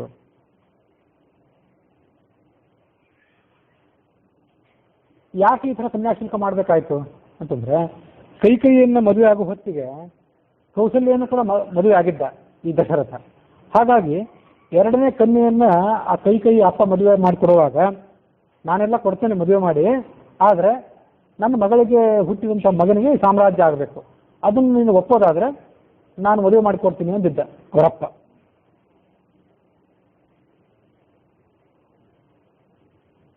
ಇದು ಕನ್ಯಾಶುಲ್ಕವಾಗಿ ಕೊಟ್ಟಿದ್ದು ಒಂದು ಕಾರಣ. ವರ ಕೊಟ್ಟದ್ದು ಕೈ ದಶರಥನಿಗೆ ಯುದ್ಧ ಸಂದರ್ಭದಲ್ಲಿ ಸಹಾಯ ಮಾಡಿದ್ದಕ್ಕಾಗಿ ಅವಳಿಗೆ ವರ ಕೊಟ್ಟದ್ದು ಎರಡನೇ ಕಾರಣ. ಹೀಗೆ ಎರಡು ಕಾರಣಗಳಿವೆ. ಈ ಎರಡು ಕಾರಣಗಳಿಂದಾಗಿ ಸಾಮ್ರಾಜ್ಯ ನಿನಗೆ ಸೇರಬೇಕಾದದ್ದು. ನಾನು ದಂಡಕಾರಣ್ಯದಲ್ಲಿ ವಾಸ ಮಾಡಬೇಕು ಅಂತನ್ನೋದು ನಮ್ಮ ಅಪ್ಪನಾದಂಥ ದಶರಥನ ಅಭಿಪ್ರಾಯ ಆಗಿದೆ. ನೀನು ಸಾಮ್ರಾಜ್ಯದಲ್ಲಿರಬೇಕು ಅಂತನ್ನೋದು ಕೂಡ ಅವನ ಅಭಿಪ್ರಾಯ ಆಗಿದೆ. ಹಾಗಾಗಿ ನಾವು ನಮ್ಮ ಕರ್ತವ್ಯವನ್ನು ಪಾಲನೆ ಮಾಡಬೇಕು. ಅದರಲ್ಲಿ ಯಾವುದೇ ವ್ಯತ್ಯಾಸ ಆಗೋದು ಉಚಿತ ಅಲ್ಲ. ನಮ್ಮ ತಂದೆ ಸತ್ಯವಾದಿ ಆಗಬೇಕು. ನಮ್ಮ ತಂದೆಯನ್ನ ಸ್ತ್ರೀಋಣದಿಂದ, ಸ್ತ್ರೀಯಾದಂಥ ಕೈಯ ಕಾರಣಕ್ಕಾಗಿ ಏನು ಋಣ ಅವನಿಗೆ ಉಳಿದಿದೆ, ಆ ಋಣದಿಂದ ಅವನನ್ನ ಮುಕ್ತನನ್ನಾಗಿ ಮಾಡಬೇಕು. ನಿನ್ನ ತಾಯಿಯೂ ಕೂಡ ಸಂತುಷ್ಟಳಾಗಬೇಕು. ಈ ದಶರಥ ವರ ಕೊಟ್ಟದ್ದು ಮತ್ತು ಕನ್ಯಾಶುಲ್ಕ ಕೊಟ್ಟದ್ದು, ಇದಕ್ಕೆ ಸಂಬಂಧಪಟ್ಟಂತ ಮತ್ತು ಕೆಲವು ವಿಷಯಗಳನ್ನು ಕೂಡ ನಾವು ಪರಾಮರ್ಶೆ ಮಾಡಬೇಕು. ಅದೇನೆಂದ್ರೆ, ಕೈಗೆ ಮದುವೆ ಆಗುವಂಥ ಸಂದರ್ಭದಲ್ಲಿ ಆ ಸಾಮ್ರಾಜ್ಯವನ್ನ ಮಗನಿಗೆ ಕೊಡ್ತೇನೆ ಅಂತ ಹೇಳಿದ್ರೆ, ಆ ಸಂಗತಿ ಕೈಗೆ ಒಂದು ವೇಳೆ ಗೊತ್ತಿದ್ದರೆ ನನ್ನ ಮದುವೆ ಆಗುವಾಗಲೇ ಇಂಥ ಒಂದು ಕನ್ಯಾಶುಲ್ಕವನ್ನು ನನ್ನ ಗಂಡ ನಮ್ಮ ಅಪ್ಪನಿಗೆ ಕೊಟ್ಟಿದ್ದಾನೆ ಅಂತ ಗೊತ್ತಿದ್ದರೆ ರಾಮನ ಪಟ್ಟಾಭಿಷೇಕ ಆಗುವ ಸಂದರ್ಭದಲ್ಲಿ ಅವಳು ಆ ಕನ್ಯಾಶುಲ್ಕದ ಮಾತನ್ನೇ ಎತ್ತಬಹುದಿತ್ತಲ್ಲ, ಅದು ಇನ್ನೂ ಹೆಚ್ಚು ಸಮ್ಮತ ಆಗ್ತಿತ್ತು. ತನಗೆ ಕೊಟ್ಟಿದ್ದಂಥ ತನ್ನ ಸ್ವಂತಕ್ಕಾಗಿ ದಶರಥ ಕೊಟ್ಟಂಥ 2 ವರಗಳನ್ನು ಆ ಸಂದರ್ಭದಲ್ಲಿ ನೆನಪು ಮಾಡಿಕೊಂಡು ಆ ಮೂಲಕವಾಗಿ ಅವಳು ಭರತನಿಗೆ ಪಟ್ಟಾಭಿಷೇಕ ಆಗಬೇಕು ಅಂತ ಯಾಕೆ ಅಪೇಕ್ಷೆ ಪಟ್ಟಳು? ನನ್ನ ಮದುವೆ ಆಗುವಾಗಲೇ ಹೀಗೆ ಕನ್ಯಾಶುಲ್ಕ ನೀನು ಕೊಟ್ಟಿದ್ದಿ, ಆ ರೀತಿಯಿಂದ ನನ್ನ ಮಗ ಪಟ್ಟಾಭಿಷೇಕ ಮಾಡಿಸ್ಕೊಳ್ಬೇಕು ಅಂತ ಅವಳು ಯಾಕೆ ಹೇಳಲಿಲ್ಲ ಅಂತ ಒಂದು ಪ್ರಶ್ನೆ ಅಲ್ಲಿ ನಮಗೆ ಬರ್ಬೋದಿದೆ. ಅದಕ್ಕೆ ಅಭಿಪ್ರಾಯ ಏನಂತಂದರೆ, ದೀರ್ಘಕಾಲ ಆಗಿರೋದ್ರಿಂದ ಅದನ್ನು ಅವಳು ಮರ್ತು ಬಿಟ್ಟಿರೋ ಸಾಧ್ಯತೆ ಇದೆ. ಕೈಕೇಯಿ ಅದನ್ನು ಮರ್ತು ಬಿಟ್ಟಿರೋ ಸಾಧ್ಯತೆ ಇದೆ. ಕನ್ಯಾಶುಲ್ಕವನ್ನು ಕೊಡೋ ವಿಷಯನೂ ಮರ್ತಿರೋ ಸಾಧ್ಯತೆ ಇದೆ, ಮತ್ತು ತನಗೆ ಸಿಕ್ಕಂಥ ವರಗಳನ್ನು ಕೂಡ ಅವಳು ಮರ್ತು ಬಿಟ್ಟಿದ್ಲು. ಹಾಗಾಗಿ ರಾಮನಿಗೆ ಪಟ್ಟಾಭಿಷೇಕ ಆಗುವಾಗ ಅದನ್ನು ಅವಳು ತಾನಾಗಿಯೇ ನೆನಪೇ ಮಾಡ್ಕೊಳ್ಳಿಲ್ಲ, ಅದನ್ನು ನೆನಪು ಮಾಡಲಿಕ್ಕೆ ಬರಬೇಕಾಯಿತು ಮಂಥರೆ. ಹೀಗೆ ಮರ್ತು ಹೋಗಿರುವಂಥ ಸಾಧ್ಯತೆ ಒಂದು. ಇನ್ನೊಂದೇನೆಂದರೆ, ಕನ್ಯಾಶುಲ್ಕದ ಪ್ರಸ್ತಾವವನ್ನೆತ್ತಿ ಭರತನಿಗೆ ಪಟ್ಟಾಭಿಷೇಕ ಆಗಬೇಕು ಅಂತಂದರೆ ಅದರಿಂದ ಒಂದೇ ಕೆಲಸ ಸಾಧ್ಯ ಆಗ್ತಿತ್ತು. ಭರತ ಪಟ್ಟಾಭಿಷೇಕ ಮಾಡಿಸ್ಕೋತಿದ್ದ, ರಾಮ ಕಾಡಿಗೆ ಹೋಗ್ತಿರ್ಲಿಲ್ಲ. ರಾಮನನ್ನು ಕಾಡಿಗೆ ಕಳಿಸಲಿಕ್ಕಾಗಿ ಅವಳು ತನಗೆ ಕೊಟ್ಟಂಥ ವರಗಳನ್ನು ಕೂಡ ಅವಳು ನೆನಪು ಮಾಡಿಕೊಂಡ್ಳು. ಕನ್ಯಾಶುಲ್ಕವನ್ನು ಅವಳು ನೆನಪೇ ಮಾಡಲಿಲ್ಲ ಆ ಸಂದರ್ಭದಲ್ಲಿ, ಒಂದು ವೇಳೆ ನೆನಪಿದ್ರೂ ಕೂಡ. ಇದು ಕೈಕೈಗೆ ಸಂಬಂಧಪಟ್ಟಂತೆ ನೆನಪು, ಅವಳು ವರವನ್ನು ಎತ್ತಿದ ಪ್ರಸಂಗ ಆಯಿತು. ರಾಜ ದಶರಥ ತಾನು ಕೈಕೇಯಿಯನ್ನು ಮದುವೆ ಮಾಡ್ಕೊಳ್ಳುವಾಗ ಕನ್ಯಾಶುಲ್ಕವನ್ನಾಗಿ ರಾಜ್ಯವನ್ನು ಕೊಡ್ತೀನಿ ಅಂತ ಹೇಳಿದ್ರ ಮೇಲೆ ಆ ಪ್ರತಿಜ್ಞೆನೇ ಅವನೊಂದು ವೇಳೆ ಮಾಡಿದರೆ, ಮೊದಲನೇದಾಗಿಯೇ ಭರತನಿಗೆ ಪಟ್ಟಾಭಿಷೇಕ ಮಾಡ್ತೀನಿ ಅಂತ ಆತ ಪ್ರಯತ್ನ ಮಾಡ್ಬೋದಿತ್ತು. ರಾಮನಿಗೆ ಪಟ್ಟಾಭಿಷೇಕ ಮಾಡ್ತೀನಿ ಅಂತ ಯಾಕೆ ಅವನು ಪ್ರಯತ್ನ ಮಾಡಿದ? ಇದಕ್ಕೂ ಕೂಡ ಒಂದು ಸಮಾಧಾನವನ್ನು ಹೀಗೆ ಕೆಲವು ವಿದ್ವಾಂಸರಾದವರು ಹೇಳ್ತಾರೆ. ವಿವಾಹ ಸಂದರ್ಭದಲ್ಲಿ ಆಪತ್ಕಾಲದಲ್ಲಿ ಸುಳ್ಳು ಹೇಳಿದ್ರೆ ಅದೊಂದು ದೋಷ ಅಲ್ಲ ಅಂತ ಹೇಳ್ತಾರೆ. ಸ್ತ್ರೀಷು ನರ್ಮ ವಿವಾಹೇ ಚ ವೃತ್ತರ್ಥೆ ಪ್ರಾಣ ಸಂಕಟೆ ಗೋಬ್ರಾಹ್ಮಣಾರ್ಥೆ ಹಿಂಸಾಯಾಮ್ ನಾಣ್ಯಚ್ಛ ಜುಗುಪ್ಸಿತಂ ನಾಂದಕಂಸ ಜುಗುಪ್ಸಿತಂ. ಸ್ತ್ರೀಯರಿಗೆ ಏನಾದ್ರು ಸುಳ್ಳು ಹೇಳಿದರೆ ನರ್ಮ ವಿವಾಹ ಅಂದರೆ ಪ್ರೇಮ ವಿವಾಹ ಅಂತ ಅದನ್ನು ಹೇಳ್ತಾರೆ. ಪ್ರೇಮ ವಿವಾಹ ಸಂದರ್ಭದಲ್ಲಿ, ಉದ್ಯೋಗದ ಸಂದರ್ಭದಲ್ಲಿ, ಪ್ರಾಣ ಹೋಗುವಂಥ ಸಂದರ್ಭ ಬಂದಾಗ, ಗೋವಿಗಾಗಿ ಗೋಹತ್ಯೆ ನಡೆದಾಗ, ಬ್ರಾಹ್ಮಣನಿಗೆ ಸಂಕಟ ಬಂದಾಗ, ಹಿಂಸೆ ಮಾಡುವಂಥ ಸಂದರ್ಭ ಬಂದಾಗ ಆ ಹಿಂಸೆಯನ್ನು ತಪ್ಪಿಸ್ಲಿಕ್ಕಾಗಿ ಸುಳ್ಳು ಹೇಳಿದರೆ ಅದು ತಪ್ಪಲ್ಲ ಅಂತ ಒಂದು ಮಾತಿದೆ. ಸ್ತ್ರೀಯರಿಗೆ ತಾತ್ಕಾಲಿಕವಾಗಿ ಸಿಟ್ಟು ಸೆಡವು ಸ್ವಲ್ಪ ಹೆಚ್ಚು ಅಂತ ತಿಳ್ಕೊಂಡು, ಅಂತ ನಾನು ಹೇಳ್ತಿಲ್ಲ, ಅಂತ ಯಾರು ತಿಳ್ಕೊಂಡ್ರು ಅವ್ರ ಮನಸ್ಸಿಗೆ ಏನಾದ್ರು ಸಮಾಧಾನ ಮಾಡೋದಕ್ಕಾಗಿ ಒಂದು ಸುಳ್ಳು ಹೇಳಿದರೆ ಅದನ್ನು ಆಮೇಲೆ ನೀವು ನೆರವೇರಿಸ್ಕೊಡ್ಬೇಕಾಗಿಲ್ಲ ಅಂತ ಅಭಿಪ್ರಾಯ, ಆ ಶ್ಲೋಕದ ಅಭಿಪ್ರಾಯ. ವಿವಾಹ ಮದುವೆ ಮಾಡಿಕೊಡೋ ಸಂದರ್ಭದಲ್ಲಿ ಪ್ರೇಮ ವಿವಾಹ ಅಂತ ಒಂದು ವ್ಯಾಖ್ಯಾನ ಮಾಡ್ತಾರೆ. ಇನ್ನೊಂದು ಮುಂದಿನ ಒಂದು ಶ್ಲೋಕದಲ್ಲಿ ಸಾಮಾನ್ಯವಾಗಿ ಯಾವುದೇ ವಿವಾಹಕ್ಕೆ 1000 ಸುಳ್ಳು ಹೇಳಿ ಒಂದು ಮದುವೆ ಮಾಡು, 100 ಸುಳ್ಳು ಹೇಳಿ ಒಂದು ಮದುವೆ ಮಾಡು ಅಂತ ಕೂಡ ಹೇಳ್ತಾರೆ. ಉದ್ಯೋಗ ಮಾಡುವ ಸಂದರ್ಭ ಬಂದಾಗ, ಜೀವನ ಮಾಡುವ ಸಂದರ್ಭ ಬಂದಾಗಲೂ ಕೂಡ ಯಾವುದೇ ಸುಳ್ಳಲ್ಲ, ಸುಳ್ಳನ್ನು ಹೇಳಿದ್ರೆ ಅದು ತಪ್ಪಲ್ಲ. ಯಾಕಂದ್ರೆ ಜೀವನದ ಪ್ರಶ್ನೆ, ಇಲ್ಲದವರು ಹೊಟ್ಟೆಗೆ ಇಲ್ಲದೆ ಸಾಯಬೇಕಾಗ್ತದೆ, ಪ್ರಾಣಾಪಾಯ. ನಿಮ್ಮ ಜೀವನವೇ ಹೋಗುವಂಥ ಸಂದರ್ಭ ಬಂದಾಗ ನಿಮ್ಗೆ ಏನೋ ಒಂದು ಇಷ್ಟು ಸಂಪತ್ತನ್ನು ಕೊಡ್ತೀನಿ, ನನ್ನ ಪ್ರಾಣ ಸಮೇತ ನನ್ನನ್ನು ಬಿಟ್ಟು ಬಿಡಿ ಅಂತ ನೀವು ಕೇಳ್ಕೋಬಹುದು, ಅದು ತಪ್ಪಲ್ಲ. ಗೋವಾಗಲಿ ಬ್ರಾಹ್ಮಣ ಆಗಲಿ ಹತ್ಯೆಗೊಳಗಾಗುವಂಥ ಸಂದರ್ಭ ಬಂದಾಗ ಆವಾಗಲೂ ಕೂಡ ಏನನ್ನಾದರೂ ಸುಳ್ಳು ಹೇಳಿ ಆ ಹತ್ಯೆಯನ್ನು ತಪ್ಪಿಸಬೇಕು. ಇದು ಒಂದು ಶ್ಲೋಕ. ಉದ್ವಾಹ ಕಾಲೇ ರತಿ ಸಂಪ್ರಯೋಗೆ ಪ್ರಾಣಾತ್ಯಯೇ ಸರ್ವಧನಾಪಹಾರೇ ವಿಪ್ರಸ್ಥಚ ಅರ್ಥೇಪಿ ಅಮೃತಂ ವದೇಯು ಪಂಚ ಅಮೃತಾನ್ಯಾಹು ಅಪಾತಕಾನಿ. ವಿವಾಹ ಮಾಡ್ಕೊಳ್ಳೋ ಸಂದರ್ಭದಲ್ಲಿ, ರತಿ ಮೊದಲಾದ ಸಂದರ್ಭದಲ್ಲಿ, ಅಂದರೆ ದಂಪತಿಗಳ ಏಕಾಂತದ ಸಂದರ್ಭದಲ್ಲಿ, ಪ್ರಾಣಾಪಾಯ ಬಂದಾಗ, ಸರ್ವನಾಶ ಆಗುವಂಥ ಸಂದರ್ಭ ಬಂದಾಗ ಏನಾದರೂ ಸುಳ್ಳು ಹೇಳಿ ತೊಂದರೆ ಇಲ್ಲ, ಇದ್ಯಾವುದು ಕೂಡ ತಪ್ಪಲ್ಲ. ಮಹಾಭಾರತ ಅರಣ್ಯ ಪರ್ವದಲ್ಲಿ ಕೂಡ ಹಾಗೊಂದು ಮಾತಿದೆ. ಪ್ರಾಣಕ್ಕೆ ಅಪಾಯ ಬಂದಂತಹ ಸಂದರ್ಭದಲ್ಲಿ ಪ್ರಾಣಾಂತಿಕೆ ವಿವಾಹೇಚ ವಕ್ತವ್ಯ ಅಮೃತಂ ಭವೇತ್, ಸುಳ್ಳು ಹೇಳಿ ತೊಂದರೆ ಇಲ್ಲ. ಅನುಪೇನ ಭವೇತ್ ಸತ್ಯಂ, ಸುಳ್ಳು ಹೇಳಿದ್ರು ಕೂಡ ಅದು ಸತ್ಯವೇ ಆಗಿ ಪರಿಣಾಮ ಹೊಂದುತ್ತದೆ ಅಂತ ಒಂದು ಮಾತಿದೆ. ವೈಯಕ್ತಿಕವಾಗಿ ನನ್ನ ಅಭಿಪ್ರಾಯ ಪ್ರಕಾರ ಸುಳ್ಳು ಯಾವುದೇ ಸಂದರ್ಭದಲ್ಲಿ ಹಿತಕರ ಅಲ್ಲ. ಸ್ತ್ರೀಗೂ ಸುಳ್ಳು ಹೇಳಬಾರ್ದು, ಪುರುಷನಿಗೂ ಸುಳ್ಳು ಹೇಳಬಾರ್ದು. ವಿವಾಹ ಸಂದರ್ಭದಲ್ಲಂತೂ ಮನುಷ್ಯ ಏನೂ ಸುಳ್ಳು ಹೇಳಬಾರ್ದು. ಹೆಣ್ಣಿನ ಕಡೆಯವರು ಸುಳ್ಳು ಹೇಳಬಾರ್ದು, ಗಂಡಿನ ಕಡೆಯವರು ಸುಳ್ಳು ಹೇಳಬಾರ್ದು. ಅದೆಲ್ಲ ಸುಮ್ಮನೆ ಅಷ್ಟೇ. ಸಾವಿರ ಸುಳ್ಳು ಹೇಳಿ ಒಂದು ಮದುವೆ ಮಾಡಿಸುವಂತ ಮಗು, ಸುಳ್ಳು ಹೇಳಿ ಮದುವೆ ಮಾಡಿಸಿ ಭೋಜನ ಮಾಡಿ ಎಲ್ಲರೂ ಪಾರಾಗಿಬಿಡ್ತಾರೆ. ಆಮೇಲೆ ಗಂಡ ಹೆಂಡತಿ ಅನುಭವಿಸಬೇಕಾಗ್ತದೆ. ಅಥವಾ ಗಂಡನ ದೋಷಗಳನ್ನು ಹೆಣ್ಣಿನ ಕಡೆಯವರು ಅನುಭವಿಸಬೇಕಾಗ್ತದೆ, ಹೆಣ್ಣಿನ ಕಡೆ ದೋಷಗಳನ್ನ ಗಂಡಿನ ಕಡೆಯವರು ಅನುಭವಿಸಬೇಕಾಗ್ತದೆ. ಹಾಗಾಗಿ ಇದೆಲ್ಲ ಒತ್ತಲಾರ್ದ ಮಾತಿದೆ. ಆದರೆ ಅದಕ್ಕೊಂದು ಅಂತರಾರ್ಥ ಇದೆ. ಅದೇನೆಂದ್ರೆ, ನೀವು ಮದುವೆಗಾಗಿ ಕಲ್ಯಾಣ ಮಂಟಪದಲ್ಲಿ ನೆರೆದಿದ್ದೀರಿ, ನಿಮ್ಮ ಕಡೆಯವರಿಗೋ ಗಂಡಿನ ಕಡೆಯವರಿಗೋ ಏನೋ ಒಂದು ಸೂತಕನೋ ಮತ್ತೊಂದೇನೋ ಬಂತು, ಅದನ್ನು ತಪ್ಪಿಸ್ಬೋದು. ಸೂತಕವನ್ನು ಆ ಸಂದರ್ಭದಲ್ಲಿ ಹೇಳಿ ನೀವೆಲ್ಲರೂ ಸ್ನಾನ ಮಾಡಿ 13 ದಿವಸ ಒದ್ದಾಡುವಂತೆ ಮಾಡಬಾರ್ದು. ಆ ಸೂತಕದ ವಿಷಯವನ್ನು ಆಮೇಲೆ ಎತ್ತಿ ಮದುವೆ ಎಲ್ಲ ಮುಗಿದ ಮೇಲೆ ನೀವು ಆ ಮೈಲಿಗೆಯನ್ನು ಆಚರಣೆ ಮಾಡಿ ಅಂತ ಹೇಳ್ಬೋದು. ಆದರೆ ಗಂಡಿನ ವ್ಯಕ್ತಿತ್ವದ ಬಗ್ಗೆ, ಅವನ ಸಂಪತ್ತಿನ ಬಗ್ಗೆ, ಹೆಣ್ಣಿನ ವ್ಯಕ್ತಿತ್ವದ ಬಗ್ಗೆ, ದೈಹಿಕ ಆಂತರಿಕ ವ್ಯಕ್ತಿತ್ವದ ಬಗ್ಗೆ, ಅವಳ ಸಂಪತ್ತಿನ ಬಗ್ಗೆ ಸುಳ್ಳು ಹೇಳ್ಬೋದು ಅಂತ ತಿಳ್ಕೊಂಡ್ಬಿಟ್ಟಿದ್ದಾರೆ ಎಷ್ಟೋ ಜನ. ಈ ಶ್ಲೋಕಗಳನ್ನ ತಮಗೆ ಬೇಕಾದಂತ ಉದಾಹರಣೆ ಕೊಡ್ತಾರೆ. ಹಾಗಾಗಿ ಮದುವೆ ಮಾಡ್ತಿತ್ತು ಹಿಂಗಾದ್ರೆ ಅದು ನಂಗೆ ಗೊತ್ತಿಲ್ಲ. ಆದ್ರೆ ಸುಳ್ಳು ಮಾತ್ರ ಹೇಳೋದು ಸರಿಯಲ್ಲ. ಯಾವ ಸಂದರ್ಭಕ್ಕಾಗಿ ಸುಳ್ಳು ಹೇಳೋದು ಸರಿಯಲ್ಲ. ಸುಳ್ಳನ್ನ ಗಂಡಿನ ಕಡೆಯವರು ಹೇಳಬಾರ್ದು, ಹೆಣ್ಣಿನ ಕಡೆಯವರು ಹೇಳಬಾರ್ದು, ಬಂಧು ಬಾಂಧವರು ಹೇಳಬಾರ್ದು, ಎಲ್ಲದಕ್ಕೂ ಮುಖ್ಯವಾಗಿ ಏಜೆಂಟ್ರು ಕೂಡ ಹೇಳಬಾರ್ದು, ನನ್ನ ಅಭಿಪ್ರಾಯ. ಈಗ ನಾನು ಯಾರಿಗೂ ಹೇಳ್ತಿಲ್ಲ, ನಿರ್ದಿಷ್ಟವಾಗಿ ಯಾರಿಗೂ ಸಿಗ್ತಿಲ್ಲ ಇದನ್ನ. ಆದರೆ ನಾನೇ ಎಷ್ಟೋ ಸಂದರ್ಭದಲ್ಲಿ ನೋಡಿದೆ ಎಷ್ಟೋ ಸರಿ. ಅಂದರೆ ಏಜೆಂಟ್ರಾದವರು ಸುಳ್ಳು ಹೇಳ್ತಾರೆ ಅಂದರೆ ತಮ್ಮ ಲಾಭಕ್ಕಾಗಿ ಸುಳ್ಳು ಹೇಳ್ತಾರೆ ಅಂತಲ್ಲ, ಎಲ್ಲ ವಿವರಗಳು ಅವ್ರಿಗೆ ಗೊತ್ತಿರೋದಿಲ್ಲ, ಅದಕ್ಕಾಗಿ ಸುಳ್ಳು ಹೇಳ್ತಾರೆ ಎಷ್ಟೋ ಸರಿ. ವಿವರಗಳೆಲ್ಲ ಗೊತ್ತಿರೋದಿಲ್ಲ. ಎಷ್ಟು ನೀವು ನೂರಾರು ವಿವಾಹಗಳನ್ನು ಮಾಡಿಸೋ ಸಂದರ್ಭ ಬಂದಾಗ ಪ್ರತಿಯೊಂದು ಗಂಡಿನ ಬಗ್ಗೆ, ಪ್ರತಿಯೊಂದು ಹೆಣ್ಣಿನ ಬಗ್ಗೆ ನೀವು ಎಷ್ಟು ವಿವರಗಳನ್ನು ಕಲೆ ಹಾಕ್ಲಿಕ್ಕೆ ಸಾಧ್ಯ? ಒಂದೊಂದು ನಿರ್ದಿಷ್ಟ ಗಂಡಿನ ಬಗ್ಗೆ, ನಿರ್ದಿಷ್ಟ ಹೆಣ್ಣಿನ ಬಗ್ಗೆ ನೀವು ತಿಂಗಳಗಟ್ಟಲೆ ಓಡಾಡೋ ಪ್ರಸಂಗ ಬರಬೇಕಾಗ್ತದೆ. ಅಂತ ಮದುವೆ ಮಾಡಿಸೋ ಸಂದರ್ಭ ಬಂದಾಗ ನಾನು ಎಷ್ಟೋ ಬಾರಿ ಮದುವೆ ಮಾಡಿಸಿದ್ದೇನೆ. ಮದುವೆ ಮಾಡಿಸುವಾಗ ಒಂದೊಂದೆರಡು ದಿವಸಗಳನ್ನು ಅದಕ್ಕಾಗಿ ಮುಡಿಪಿಟ್ಟು ಅದಕ್ಕಾಗಿ ಎಲ್ಲ ಮಾಹಿತಿಗಳನ್ನು ಕಲೆ ಹಾಕುವಂತಹ ಸಂದರ್ಭದಲ್ಲಿ ನಾನು ಎದುರಿಸಿದ್ದೇನೆ. ಏಜೆಂಟ್ರಿಗೆ ಅಷ್ಟೆಲ್ಲ ಮಾಡ್ಲಿಕ್ಕೆ ಸಾಧ್ಯತೆ ಇರೋದಿಲ್ಲ, ಅಷ್ಟು ಅನುಕೂಲ ಇರೋದಿಲ್ಲ ಎಲ್ಲರಿಗೂ. ಅಷ್ಟೆಲ್ಲ ಮಾಡ್ತಾ ಕೂತ್ರೆ ವ್ಯವಹಾರ ನಡೆಯೋದು ಹೇಗೆ? ಆದರೆ ಇದು ಯಾರಿಗೂ ಸಂಬಂಧಪಟ್ಟದ್ದಲ್ಲ. ನಾನು ಹೇಳೋದೇನೆಂದ್ರೆ, ಏಜೆಂಟ್ರಾದವ್ರು ಏನು ಮಾಹಿತಿ ಕೊಟ್ಟಿರ್ತಾರೆ ಅದನ್ನು ಗಂಡಿನ ಕಡೆಯವರು ಹೆಣ್ಣಿನ ಕಡೆಯವರು ಕೂಲಂಕಷವಾಗಿ ಪರಾಮರ್ಶೆ ಮಾಡಿ ನೋಡಬೇಕು. ಅದು ಅವ್ರ ಜವಾಬ್ದಾರಿ, ಏಜೆಂಟ್ನ ಜವಾಬ್ದಾರಿ ಅಲ್ಲ ಅದು ಅಂತ ಇದು ನನ್ನ ಅಭಿಪ್ರಾಯ. ಹಾಗಾಗಿ ಸ್ತ್ರೀಯರಿಗೂ ಸುಳ್ಳು ಹೇಳಬಾರ್ದು, ಮದುವೆ ಕಾಲದಲ್ಲೂ ಸುಳ್ಳು ಹೇಳಬಾರ್ದು, ಉದ್ಯೋಗಕ್ಕಾಗಿಯೂ ಸುಳ್ಳು ಹೇಳಬಾರ್ದು.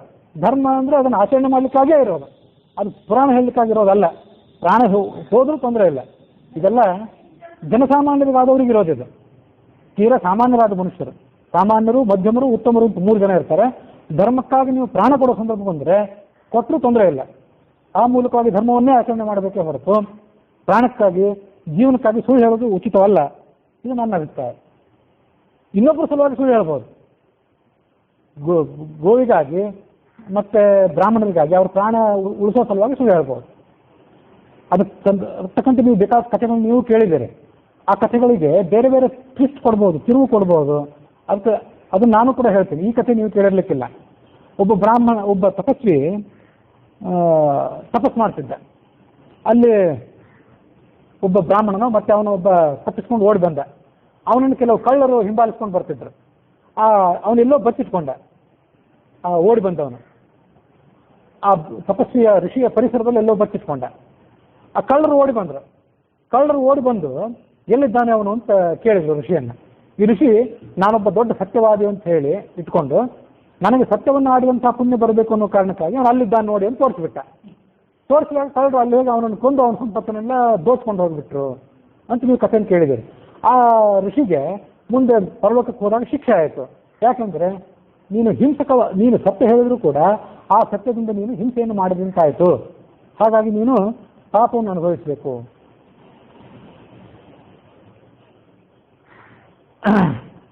ಯಾರೋ ಒಬ್ರು ಮಹಾತ್ಮ ಗಾಂಧಿನ ಕೇಳಿದ್ರಂತೆ. ಆ ಮಹಾತ್ಮ ಗಾಂಧಿನ ಕೇಳಿದ್ವಿ ಕಥೆ ಸುಳ್ಳೋ ಸತ್ಯವೋ ಗೊತ್ತಿಲ್ಲ. ಈ ಕಥೆಯನ್ನು ಯಾರೋ ಮಹಾತ್ಮ ಗಾಂಧಿಗೆ ಹೇಳಿ, ಆ ಋಷಿಯ ಸ್ಥಾನದಲ್ಲಿ ನೀವು ಒಂದು ವೇಳೆ ಇದ್ರೆ ಯಾವತ್ತೂ ಸತ್ಯವನ್ನೇ ಹೇಳಬೇಕು, ಸುಳ್ಳು ಹೇಳಬಾರ್ದು ಅಂತ ಅಂತೀರಲ್ಲ. ಹಾಗಿದ್ರೆ ನೀವು ಆ ಸಂದರ್ಭದಲ್ಲಿ ಸುಳ್ಳು ಹೇಳ್ತಿದ್ರೋ ಸತ್ಯವನ್ನು ಹೇಳ್ತಿದ್ರೋ? ನಿಮಗೇನು ಪರೀಕ್ಷೆ ಅಂತ ಯಾರೋ ಮಹಾತ್ಮ ಗಾಂಧಿಯನ್ನು ಕೇಳಿದ್ರಂತೆ. ಕಥೆ ಸುಳ್ಳು ಇರ್ಬೋದು, ಸತ್ಯ ಇರ್ಬೋದು. ಆಗ ಮಹಾತ್ಮ ಗಾಂಧಿ ಏನು ಹೇಳಿದಂತೆ, ನಾನು ಆ ವ್ಯಕ್ತಿ ತಪ್ಪಿಸ್ಕೊಂಡು ಎಲ್ಲಿ ಬಚ್ಚಿಟ್ಕೊಂಡಿದ್ದಾನೆ ಅಂತ ಗೊತ್ತಿದ್ರು ಕೂಡ ಬಂದವನಿಗೆ ನನಗದು ಗೊತ್ತಿದೆ, ನಾನು ನಿಮಗೆ ಹೇಳೋದಿಲ್ಲ ಅಂತ ಹೇಳ್ತಿದ್ದೆ. ಇದು ಉತ್ತಮ ಕಲ್ಪ. ಅವನು ಅಲ್ಲಿ ಬಚ್ಚಿಟ್ಕೊಂಡಿದ್ದಾನೆ, ನೀವು ಅವನನ್ನು ನೋಡ್ಬೋದು ಅಂತ ಹೇಳಿ ಸತ್ಯ ಹೇಳಿ ಅದರ ಮೂಲಕವಾಗಿ ತಾನು ಈ ಋಷಿಯು ಕೂಡ ಪರಲೋಕದಲ್ಲಿ ಹಿಂಸೆಗೊಳಗಾದ, ಇದು ಕ್ಷುದ್ರ ಪಕ್ಷ. ಇದು ಮಧ್ಯಮ ಪಕ್ಷ ಏನು ಅಂತಂದ್ರೆ, ನಮ್ಮಂಥವ್ರಾದ ಏನು ಮಾಡ್ತಿದ್ವಿ ಅಂದ್ರೆ, ನನಗೆ ಗೊತ್ತಿಲ್ಲ, ನಾನು ತಪಸ್ ಮಾಡ್ತಿದ್ದೆ ಅಂತ ಹೇಳಿ ತಪ್ಪಿಸ್ಕೊಂಡು ಬಿಡ್ತಿದ್ವಿ. ಪಾಪ ಇವನೇನೋ ಋಷಿ ಮುನಿ ತಪಸ್ ಮಾಡ್ತಿದ್ದಾನೆ, ಇವನಿಗೆ ಅದು ಗೊತ್ತಿಲ್ಲ ಅಂತ ತಿಳ್ಕೊಂಡು ಕಳ್ಳರು ಕೂಡ ಓಡಿ ಹೋಗ್ತಿದ್ರೆ. ಉತ್ತಮ ಪಕ್ಷ ಏನು ಅಂದ್ರೆ, ನೀವು ನಮ್ಗೆ ಏನು ಮಾಡೋರಿದ್ದೀರಿ, ನಾನು ಸತ್ಯ ಹೇಳ್ತೇನೆ, ನನಗದು ಗೊತ್ತಿಲ್ಲ, ನನಗದು ಗೊತ್ತಿದೆ ಅವನೆಲ್ಲಿ ತಪ್ಪಿಸ್ಕೊಂಡಿದ್ದಾನೆ ಅಂತ ಹೇಳಿ, ಅವನೆಲ್ಲಿ ಬಚ್ಚಿಟ್ಕೊಂಡಿದ್ದಾನೆ ಅಂತ ಗೊತ್ತಿದೆ, ನಿಮಗೆ ನಾನು ಹೇಳೋದಿಲ್ಲ. ಹಾಗಾಗಿ ಸತ್ಯವನ್ನು ಹೇಳಿದಂತಾಯ್ತು, ಪ್ರಾಣನ ಬಂದವನ ಪ್ರಾಣವನ್ನು ಕಾಪಾಡಿದಂತಾಯ್ತು. ನೀವು ನನಗೇನು ಮಾಡೋದಿದ್ರೆ ಮಾಡ್ರಿ, ಇದು ನಮ್ಮ ಬಲ, ಇದು ನೈತಿಕ ಬಲ. ಈ ನೈತಿಕ ಬಲವನ್ನು ಉತ್ತಮರಾದವರು ತೋರಿಸಬಲ್ಲರು ಅಂತ ಮಹಾತ್ಮ ಗಾಂಧಿ ತನ್ನನ್ನು ಕೇಳಿದವರಿಗೆ ಹೇಳಿದಂತೆ. ನಡೆದ ಕಥೆ ಸುಳ್ಳೋ ಗೊತ್ತಿಲ್ಲ, ಅಂತೂ ಅದು ನನ್ನ ಮೇಲೆ ಪ್ರಭಾವ ಬೀರಿದ ಕಥೆ ಅಂತ ನಿಮ್ಗೆ ಹೇಳಿದೆ. ಅದು ಎಲ್ಲರಿಗೂ ಅದು ಆದರ್ಶ ಆಗಬೇಕಾದ ಕಥೆ. ನಮಗೆ ಸತ್ಯ ಗೊತ್ತಿದೆ ಅದಕ್ಕೆ ಸಂಬಂಧಪಟ್ಟಂತೆ, ಆದರೆ ನಿಮಗೆ ನಾವು ಅದನ್ನು ಹೇಳಲಾರೆವು, ನೀವೇನು ಮಾಡ್ತೀವಿ ಮಾಡ್ಕೊಳ್ಳಿ ಎಲ್ಲ ಸರಿ. ಇದ್ರ ಮುಂದಿನ ಪ್ರಶ್ನೆ ನಂದೇನಿದೆ ಅಂದರೆ, ಈಗ ಆ ಋಷಿ ಬ್ರಹ್ಮಚಾರಿ ಆದವನು ಹೆಂಡತಿ ಮಕ್ಕಳು ಗೊಡವೆ ಇಲ್ಲದವನಾಗಿಬಿಟ್ಟಿದ್ರೆ, ನನಗೆ ಅವನು ಬಂದು ಬಚ್ಚಿಟ್ಕೊಂಡಿರುವಂಥ ಜಾಗ ಗೊತ್ತಿದೆ, ನಾನು ಅವನು ನಿಮ್ಗೆ ತೋರಿಸೋದ್ರೆ ನನ್ನನ್ನೇ ಕೊಲ್ಲೋರಿಗೆ ಕೊಲ್ಲರಿ ನೀವು ಅಂತ ಹೇಳ್ತಿದ್ರೆ ಸರಿ ಆಗ್ತಿತ್ತು.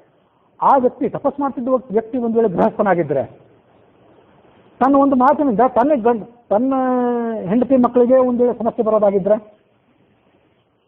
ಹೇಳಿದೆ ಅಲ್ಲಿ ಬಚ್ಚಿಟ್ಕೊಂಡಿದ್ದಾನೆ, ಅದು ನನಗೆ ಒಂದು ನಿರ್ದಿಷ್ಟ ಜಾಗದಲ್ಲಿ ಅವನು ಬಚ್ಚಿಟ್ಕೊಂಡಿದ್ದಾನೆ, ನಾನು ನಿಮ್ಗೆ ಹೇಳೋದಿಲ್ಲ ಅಂತ ಈತ ಒಂದು ವೇಳೆ ಹುಂಬತನ ಪ್ರದರ್ಶನ ಮಾಡಿದರೆ, ಅದರ ಮೂಲಕವಾಗಿ ಅವನು ಪಾರಾಗಿ ಹೋದ, ಆ ಬಚ್ಚಿಟ್ಕೊಂಡವನು.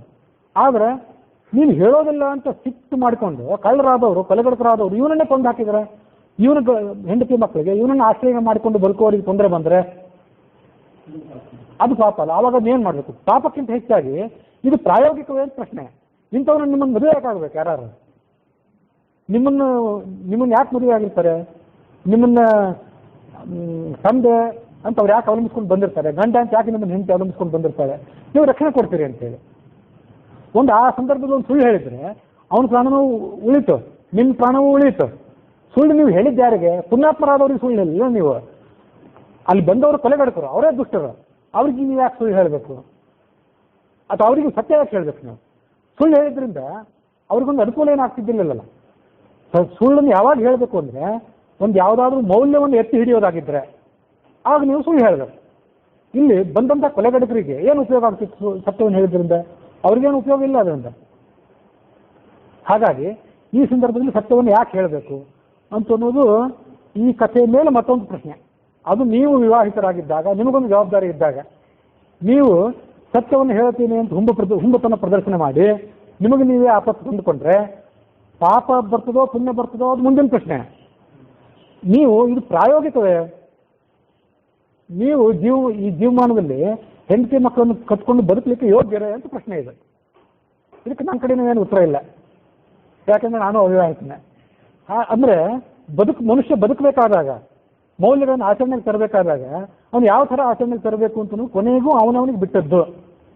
ಸದ್ಗತಿಯನ್ನು ಪಡ್ಕೋಬೇಕೋ ದುರ್ಗತಿಯನ್ನು ಪಡ್ಕೋಬೇಕೋ, ಆ ಸಂದರ್ಭದಲ್ಲಿ ಬಚ್ಚಿಟ್ಕೊಂಡಂಥವನ ವ್ಯಕ್ತಿತ್ವ ಎಂಥದ್ದು, ಹುಡುಕಕ್ಕೆ ಬಂದಂಥವ್ರ ವ್ಯಕ್ತಿತ್ವ ಎಂಥದ್ದು, ನನ್ನ ವ್ಯಕ್ತಿತ್ವ ಎಂಥದ್ದು, ನನ್ನ ಹಿನ್ನೆಲೆ ಎಂಥದ್ದು, ಮೂರೂ ಜನರ ಹಿನ್ನೆಲೆಯನ್ನು ವಿಚಾರ ಮಾಡಿ ಆ ಸಂದರ್ಭದಲ್ಲಿ ಮಾತಾಡಬೇಕಾಗ್ತದೆ. ಅಷ್ಟು ಆಲೋಚನೆ ಮಾಡಿ ವಿಮರ್ಶೆ ಮಾಡಿ ಮಾತಾಡಬೇಕಾದ್ದು ಅವರವ್ರ ಜವಾಬ್ದಾರಿ. ಮುಂದೆ ಇನ್ನು ಅವ್ರ ಪರಿಣಾಮ ಅವರವ್ರಿಗೆ ಬಿಟ್ಟದ್ದು. ಅದಕ್ಕಾಗಿ ಭಗವದ್ಗೀತೆಯಲ್ಲಿ ಕೃಷ್ಣ ಏನು ಹೇಳ್ತಾನಂದ್ರೆ, ಸರ್ವಾರಂಭಾ ಹಿ ದೋಷೇಣ ಧೂಮೇನಾಗ್ನ ದಿವಾವೃತಾಃ. ಈ ಜಗತ್ತಿನಲ್ಲಿ ಮನುಷ್ಯ ಏನೇನು ಪ್ರವೃತ್ತಿ ಮಾಡ್ತಾನೆ, ಅದು ಧರ್ಮರಾಜ ಇರಬಹುದು, ಅಥವಾ ಆ ತಪಸ್ಸಿನ ಕಾಡಿನಲ್ಲಿ ತಪಸ್ಸು ಮಾಡ್ತಿದ್ದಂಥ ಋಷಿ ಇದ್ದಿರ್ಬೋದು, ಅಥವಾ ಮಹಾತ್ಮ ಗಾಂಧಿ ಇದ್ದಿರ್ಬೋದು, ಇಲ್ಲವೇ ಇದ್ದರೆ ಭರತನೋ ರಾಮನೋ ಇದ್ದಿರ್ಬೋದು, ಕೊನೆಯ ಪಕ್ಷ ನಮ್ಮಂಥವ್ರು ಇದ್ದಿರಬಹುದು.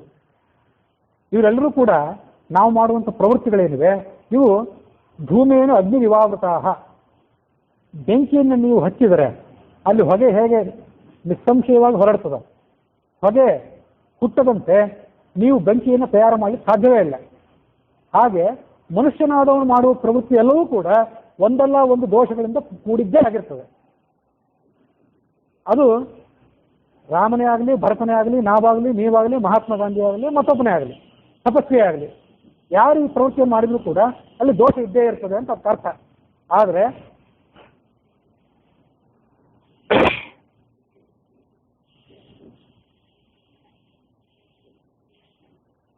ರಾಮ ಲಕ್ಷ್ಮಣ ಭರತ ಶತ್ರುಘ್ನ ಇವರೆಲ್ಲರೂ ಕೂಡ ಮನುಷ್ಯರೇ ಆದ್ರೂ ಅವನು ಮೂಲತಃ ಪರಮಾತ್ಮ.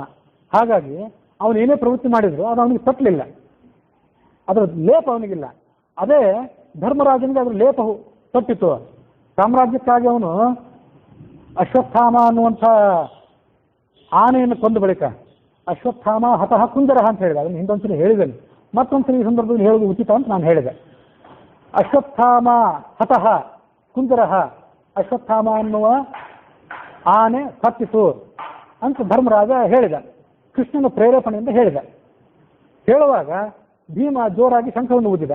ಆನೆ ಅನ್ನುವಂಥ ಶಬ್ದ ದ್ರೋಣನಿಗೆ ಕಿವಿ ಕೇಳಲೇ ಇಲ್ಲ. ಭೀಮ ಊದಿದ್ನೋ ಕೃಷ್ಣ ಊದಿದ್ನೋ ಅಷ್ಟು ನಮಗೆ ನೆನಪಿಲ್ಲ, ಕೃಷ್ಣ ಊದಿದ್ದೇ ಇದ್ದಿರಬೇಕು. ಅದು ಆನೆ ಅನ್ನೋ ಶಬ್ದ ದ್ರೋಣನಿಗೆ ಕೇಳಲೇ ಇಲ್ಲ. ಅಶ್ವತ್ಥಾಮ ಸತ್ತ ಅನ್ನೋ ಮಾತನ್ನು ಕೇಳಿದಾಗ ಅದು ಸತ್ತಿತು ಸತ್ತ ಅನ್ನೋದು ಕನ್ನಡದಲ್ಲಿ ನಪುಂಸಕಲಿಂಗ ಮತ್ತು ಪುಲ್ಲಿಂಗ ವ್ಯತ್ಯಾಸ ಇದೆ, ಸಂಸ್ಕೃತದಲ್ಲಿ ಆ ವ್ಯತ್ಯಾಸ ಇಲ್ಲ. ಅದು ಆನೆ ಗಂಡಾಗಿದ್ದರೆ ಅಶ್ವತ್ಥಾಮ ಹೇಗೆ ಗಂಡಸು ಹಾಗೆ ಅದಕ್ಕೆ ಎಲ್ಲದಕ್ಕೂ ಸಮಾನ ವಚನ, ಸಮಾನ ಲಿಂಗ ಅದಕ್ಕೆ. ಹಾಗಾಗಿ ಅಶ್ವತ್ಥಾಮ ಸತ್ತ ಅನ್ನೋ ಮಾತನ್ನು ಕೇಳಿ ದ್ರೋಣ ಶಸ್ತ್ರ ಕೆಳಗಿಟ್ಟ, ಅರ್ಜುನ ಆತನನ್ನು ಹತ್ಯೆ ಮಾಡಿಬಿಟ್ಟ, ಕೃಷ್ಣರ್ಜುನ ಆತನನ್ನು ಹತ್ಯೆ ಮಾಡಿದ. ಹೀಗೆ ಮಹಾಭಾರತದ ನಾವು ಕಥೆ ಕೇಳ್ತೀವಿ. ಅದರ ಮೂಲಕವಾಗಿ ಧರ್ಮರಾಜನಿಗೆ ಸ್ವಲ್ಪ ದೋಷ ಬಂತು, ಸ್ವಲ್ಪ ಅವನ ಮಹತ್ವದಲ್ಲಿ ವ್ಯತ್ಯಯ ಆಯಿತು ಅಂತಿದೆ. ಏನು ವ್ಯತ್ಯಯ ಆಯಿತು ಅಂದರೆ, ಕೃಷ್ಣನ ಮಾತಿನಲ್ಲಿ ಅವಿಶ್ವಾಸ ಪಟ್ಟ. ಕೃಷ್ಣ ಹೇಳಿದ ಕೂಡಲೇ ಮಾತನ್ನು ಕೇಳಲಿಲ್ಲ ಅಂತ ಧರ್ಮರಾಜ. ಹೇಳು ಹೇಳು ಹೇಳು ಅಂತ ಎಷ್ಟೋ ಕೃಷ್ಣ ಒತ್ತಾಯ ಮಾಡಿದ್ರು ಧರ್ಮರಾಜ ಅದನ್ನು ನಂಬಲಿಲ್ಲ. ಸುಳ್ಳನ್ನು ಹೇಗೆ ಹೇಳೋದು ಅಂತ ಅವನಿಗೆ ತಲೆಯಲ್ಲಿ ಸಂಶಯ ಉಳಿದಿತ್ತು. ಮತ್ತೆ ಇಷ್ಟೆಲ್ಲ ಹೇಳಿದ ಕಾರಣದಿಂದಾಗ ಅವನಿಗೆ ಸ್ವರ್ಗಲೋಕದಲ್ಲಿ ನರಕಲೋಕದಲ್ಲಿ ಅವನಿಗೆ ಸ್ವಲ್ಪ ನರಕದ ದರ್ಶನ ಆಯಿತು ಅಂತಿದೆ.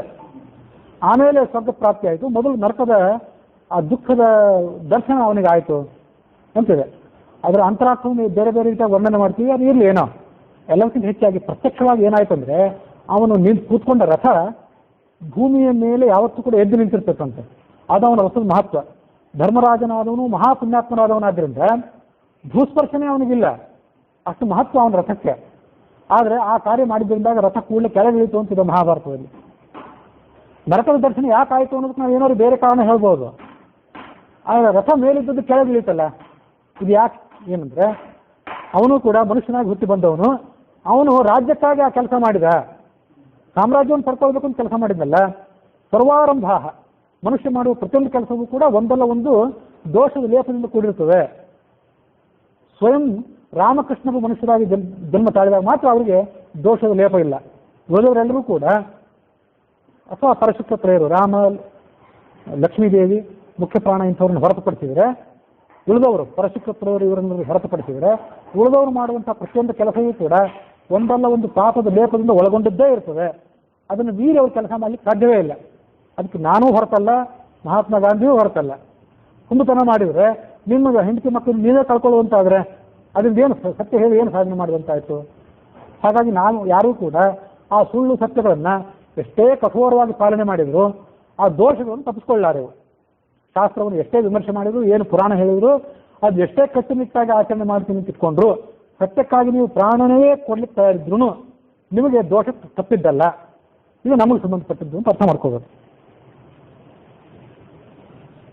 ಆದರೂ ಸತ್ಯದ ಮಹತ್ವವನ್ನು ಶಾಸ್ತ್ರ ಯಾಕೆ ಹೇಳ್ತದೆ ಅಂದರೆ, ಯಾವಾಗಾದ್ರೂ ನೀವು ಸುಳ್ಳನ್ನು ಹೇಳ್ಬೋದು ಅಂತ ನಿಮಗೆ ಎಲ್ಲೋ ಒಂದು ಅಪರೂಪದ ಒಂದು ಸಣ್ಣ ಶಿಫಾರಸ್ಸಿದೆ. ಈ ಶಿಫಾರಸ್ಸನ್ನು ಎಲ್ಲ ಕಡೆ ಇಟ್ಕೊಳ್ತಾ ಹೋಗಿಬಿಟ್ರೆ ನಾವು ಸತ್ಯವನ್ನು ಹೇಳೋದೇ ಕಡಿಮೆ ಆಗಿ ಸುಳ್ಳನ್ನು ಹೇಳೋದೇ ಹೆಚ್ಚಾಗಿಬಿಡ್ತದೆ. ಇಲ್ಲಿದೆ ನೋಡಿ, ಜೀವನದ ಆಧಾರವಾದಂಥ ಉದ್ಯೋಗದ ಸಲುವಾಗಿ ಸುಳ್ಳು ಹೇಳಬೇಕು ಅಂತಿದೆ. ಅದಕ್ಕಾಗಿ ಎಲ್ಲರೂ ಕಮಿಷನ್ ತೊಗೊಳ್ಳಿಕ್ಕೆ ಶುರು ಮಾಡ್ತಾರೆ, ಪರ್ಸೆಂಟೇಜ್ ತೊಗೊಳ್ಳಿಕ್ಕೆ ಶುರು ಮಾಡ್ತಾರೆ, ಲಂಚ ತೊಗೊಳ್ಳಿಕ್ಕೆ ಶುರು ಮಾಡ್ತಾರೆ. ನೋಡ್ರಿ, ಮಹಾಭಾರತದಲ್ಲಿದೆ, ಶಾಸ್ತ್ರದಲ್ಲಿದೆ ಅಂತ ಹೇಳ್ತಾರೆ. ಜೀವನಾಧಾರವಾಗಿ ಉದ್ಯೋಗ ಅಂತಿದೆಯಲ್ಲ, ಅಲ್ಲಿ ಇಲ್ಲಿ ಅದು ಬದುಕಲಿಕ್ಕೆ ಹೇಗೆ ಸಾಧ್ಯ ಅಂತಾರೆ. ನೀವೊಂದು ಪ್ರಾಮಾಣಿಕವಾಗಿ ಬದುಕಬೇಕು ಅಂತ ಅಪೇಕ್ಷೆ ಪಟ್ಟಿದ್ರು, ನಿಮ್ಮ ಹೆಂಡತಿ, ನಿಮ್ಮ ಮಕ್ಕಳು ಏನ್ರಿ ಈಗಿಂಥ ಕಲಿಯುಗದಲ್ಲಿ, ಇಂಥ ದುಬಾರಿ ಕಾಲದಲ್ಲಿ, ಇಂಥ ತುಟ್ಟಿ ಕಾಲದಲ್ಲಿ ನಿಮ್ಮ ಮಕ್ಕಳಿಗೆ ಡೊನೇಷನ್ ಕೊಟ್ಟು ಓದಿಸ್ತೀರಿ ಹೇಗೆ? ಅವ್ರು ಮದುವೆ ಹೇಗೆ ಮಾಡ್ತೀರಿ ಲಂಚ ತಗೊಳ್ಳದೇ ಇದ್ರೆ ಅಂತ ನಿಮ್ಮನ್ನು ಪ್ರೇರೇಪಿಸ್ತಾರೆ, ಪ್ರೋತ್ಸಾಹಿಸ್ತಾರೆ. ಯಾಕೆಂದ್ರೆ ಅವರು ಕೂಡ ಶಾಸ್ತ್ರ ಓದಿರ್ತಾರೆ, ಪುರಾಣ ಕೇಳಿರ್ತಾರೆ. ಈ ಮಾತನ್ನು ಗಂಡಂದ್ರಿಗೆ ಉದಾಹರಣೆ ಕೊಟ್ಟು ಅವ್ರ ಮನಸ್ಸನ್ನು ಕರಗಿ ನೀರು ಮಾಡ್ತಾರೆ. ಮನುಷ್ಯನ ಮನಸ್ಸು ಬಹಳ ಸೂಕ್ಷ್ಮವಾದದ್ದು. ದುಡ್ಡು ಎದುರಿಗೆ ಇದ್ದಾಗ, ಸಂಪತ್ತು ಎದುರಿಗೆ ಇದ್ದಾಗ ಅದು ಮೊದಲೇ ಕರಗ್ತಿರ್ತದೆ. ಈಗ ಯಾರಾದ್ರೂ ಸ್ವಲ್ಪ ಪ್ರೇರೇಪಣೆ ಮಾಡಿಬಿಟ್ರೆ ಕೇಳುವಾಗೇ ಇಲ್ಲ. ಅಂತೂ ಶಾಸ್ತ್ರ ಹೀಗಿದೆ. ಇಷ್ಟಾದ್ರೂ ದಶರಥ ಯಾಕೆ ತಾನು ಕನ್ಯಾಶುಲ್ಕ ಆಗಿ ಕೊಟ್ಟಂಥ ಮಾತನ್ನ ಒಪ್ಪಲಿಲ್ಲ ಅಂತಂದ್ರೆ, ಆ ಎಲ್ಲ ಕನ್ಯಾಶುಲ್ಕ ವರ ಅದೆಲ್ಲವನ್ನು ಮೀರಿ ತನ್ನ ವಂಶದ ಸಂಪ್ರದಾಯ ಏನಿದೆ ಅದಕ್ಕೆ ಬೆಲೆ ಕೊಡಬೇಕು. ವಂಶದ ಸಂಪ್ರದಾಯ ಧರ್ಮ ಏನು, ಹಿರಿಯ ಮಗನಿಗೆ ಪಟ್ಟ ಕಟ್ಟಬೇಕು ಅಂತ ಅನ್ನೋದು. ಅದಕ್ಕಾಗಿ ಅವನು ಆ ವಂಶದ ಸಂಪ್ರದಾಯವನ್ನೇ ಎತ್ತಿ ಹಿಡಿಯಲಿಕ್ಕೆ ಪ್ರಯತ್ನ ಪಟ್ಟ. ಇದು ನಾನು ಮಾಡ್ತಿರುವ ರಾಮನಿಗೆ ಪಟ್ಟಾಭಿಷೇಕ ಮಾಡಲಿಕ್ಕಾಗಿ ನಾನು ಮಾಡಿರೋ ಪ್ರಯತ್ನ ನನ್ನ ಪ್ರಜೆಗಳಿಗೆ, ಭರತನಿಗೆ, ಕೇಕಯ್ಯ ರಾಜನಿಗೆ ಎಲ್ಲರಿಗೂ ಕೂಡ ಸಮ್ಮತ, ಸ್ವಯಂ ಕೇಕಯ್ಯ ರಾಜನಿಗೂ ಕೂಡ ಸಮ್ಮತ. ಆ ಸಂದರ್ಭದಲ್ಲಿ ಕೇಕಯ್ಯ ರಾಜ ತನ್ನ ಮಗಳನ್ನು ಮದುವೆ ಮಾಡಿಕೊಡುವಾಗ ಈಗಾಗಲೇ ಇವನಿಗೆ ಕೌಸಲ್ಯ, ಸುಮಿತ್ರೆಯರು ಹೆಂಡಂದು ಇದ್ದಾರೆ. ರಾಜ ಆದ್ರಿಂದ 350 ಜನನೋ 750 ಜನನೋ ಪತ್ನಿಯರು ಬೇರೆ. ನನ್ನ ಮಗಳು ಅವರಲ್ಲಿ ಒಬ್ಬಳಾಗಿ ಕಳೆದು ಹೋಗಬಾರ್ದು, ನನ್ನ ಮಗಳಿಗೆ ಒಂದು ಇಂಪಾರ್ಟೆನ್ಸ್ ಇರಲಿ ಅನ್ನೋ ಕಾರಣಕ್ಕಾಗಿ ಆ ಸಂದರ್ಭದಲ್ಲಿ ಒಂದು ಕಂಡೀಷನ್ ಇಟ್ಟಿದ್ದ. ಏನಾದರೂ ಆದರೆ ನಾಳೆ ಈ ಕಂಡೀಷನ್ ಇಟ್ಟಿದ್ದೆ, ನೆನಪು ಮಾಡ್ಕೋ, ನನ್ನ ಮಗಳು ನೀನು ಯಾವತ್ತೂ ತಿರಸ್ಕಾರ ಮಾಡಬೇಡ. 350 ಜನರಲ್ಲಿ ಒಬ್ಬಳು ಅಂತ ಇವ್ರನ್ನ ಆತ ಕಡೆಗಣಿಸುವಂತ ಆಗಬಾರ್ದು ಅಂತ ಅವರ ಆಲೋಚನೆ ಅಷ್ಟೇ. ಎಷ್ಟೋ ಸಂದರ್ಭದಲ್ಲಿ ಈಗೂ ಕೂಡ ಕನ್ಯಾಪಿತಗಳಾದವರು ಪಿಂಚ್ ಮಾಡೋದು ಅಂತ ಕರೀತಾರೆ. ಮೊದಲೇ ಆ ಮಾತಾಡಿಬಿಟ್ಟಿರ್ತಾರೆ. ನಾಳೆ ಏನಾದರೂ ನಮ್ಮ ಹುಡುಗಿಗೆ ತೊಂದರೆ ಆಗೋ, ನಿಮ್ಮ ಕಡೆಯಿಂದ ತೊಂದರೆ ಆಗೋ ಸಂದರ್ಭ ಬಂದರೆ ಈಗಲೇ ನೆನಪಿರಲಿ ನಾವು ಈ ಮಾತನ್ನು ಆಡಿಬಿಟ್ಟಿದ್ದೇವೆ ಅಂತ ನೂರಾರು ಥರದ ಮಾತುಗಳು, ಸಂಪತ್ತು, ಹಿನ್ನೆಲೆ, ಮುನ್ನೆಲೆ, ಇದು ಕೆಲವಕ್ಕೆ ಸಂಬಂಧಪಟ್ಟಂತ ಆ ಮಾತುಗಳನ್ನು ಮೊದಲೇ ಒಂದ್ಸರಿ ಆಡಿಬಿಟ್ಟಿರ್ತಾರೆ. ಅದನ್ನು ಆಮೇಲೆ ಅಷ್ಟು ಕಟ್ಟುನಿಟ್ಟಾಗಿ ಆಚರಣೆ ಮಾಡದೇ ಇದ್ರು ನೆನಪು ಮಾಡಿ ಕೊಡ್ತಾರೆ. ಅದಕ್ಕೆ ಪಿಂಚ್ ಮಾಡೋದು ಅಂತ ಅಂತಾರೆ ಕೆಲವರು.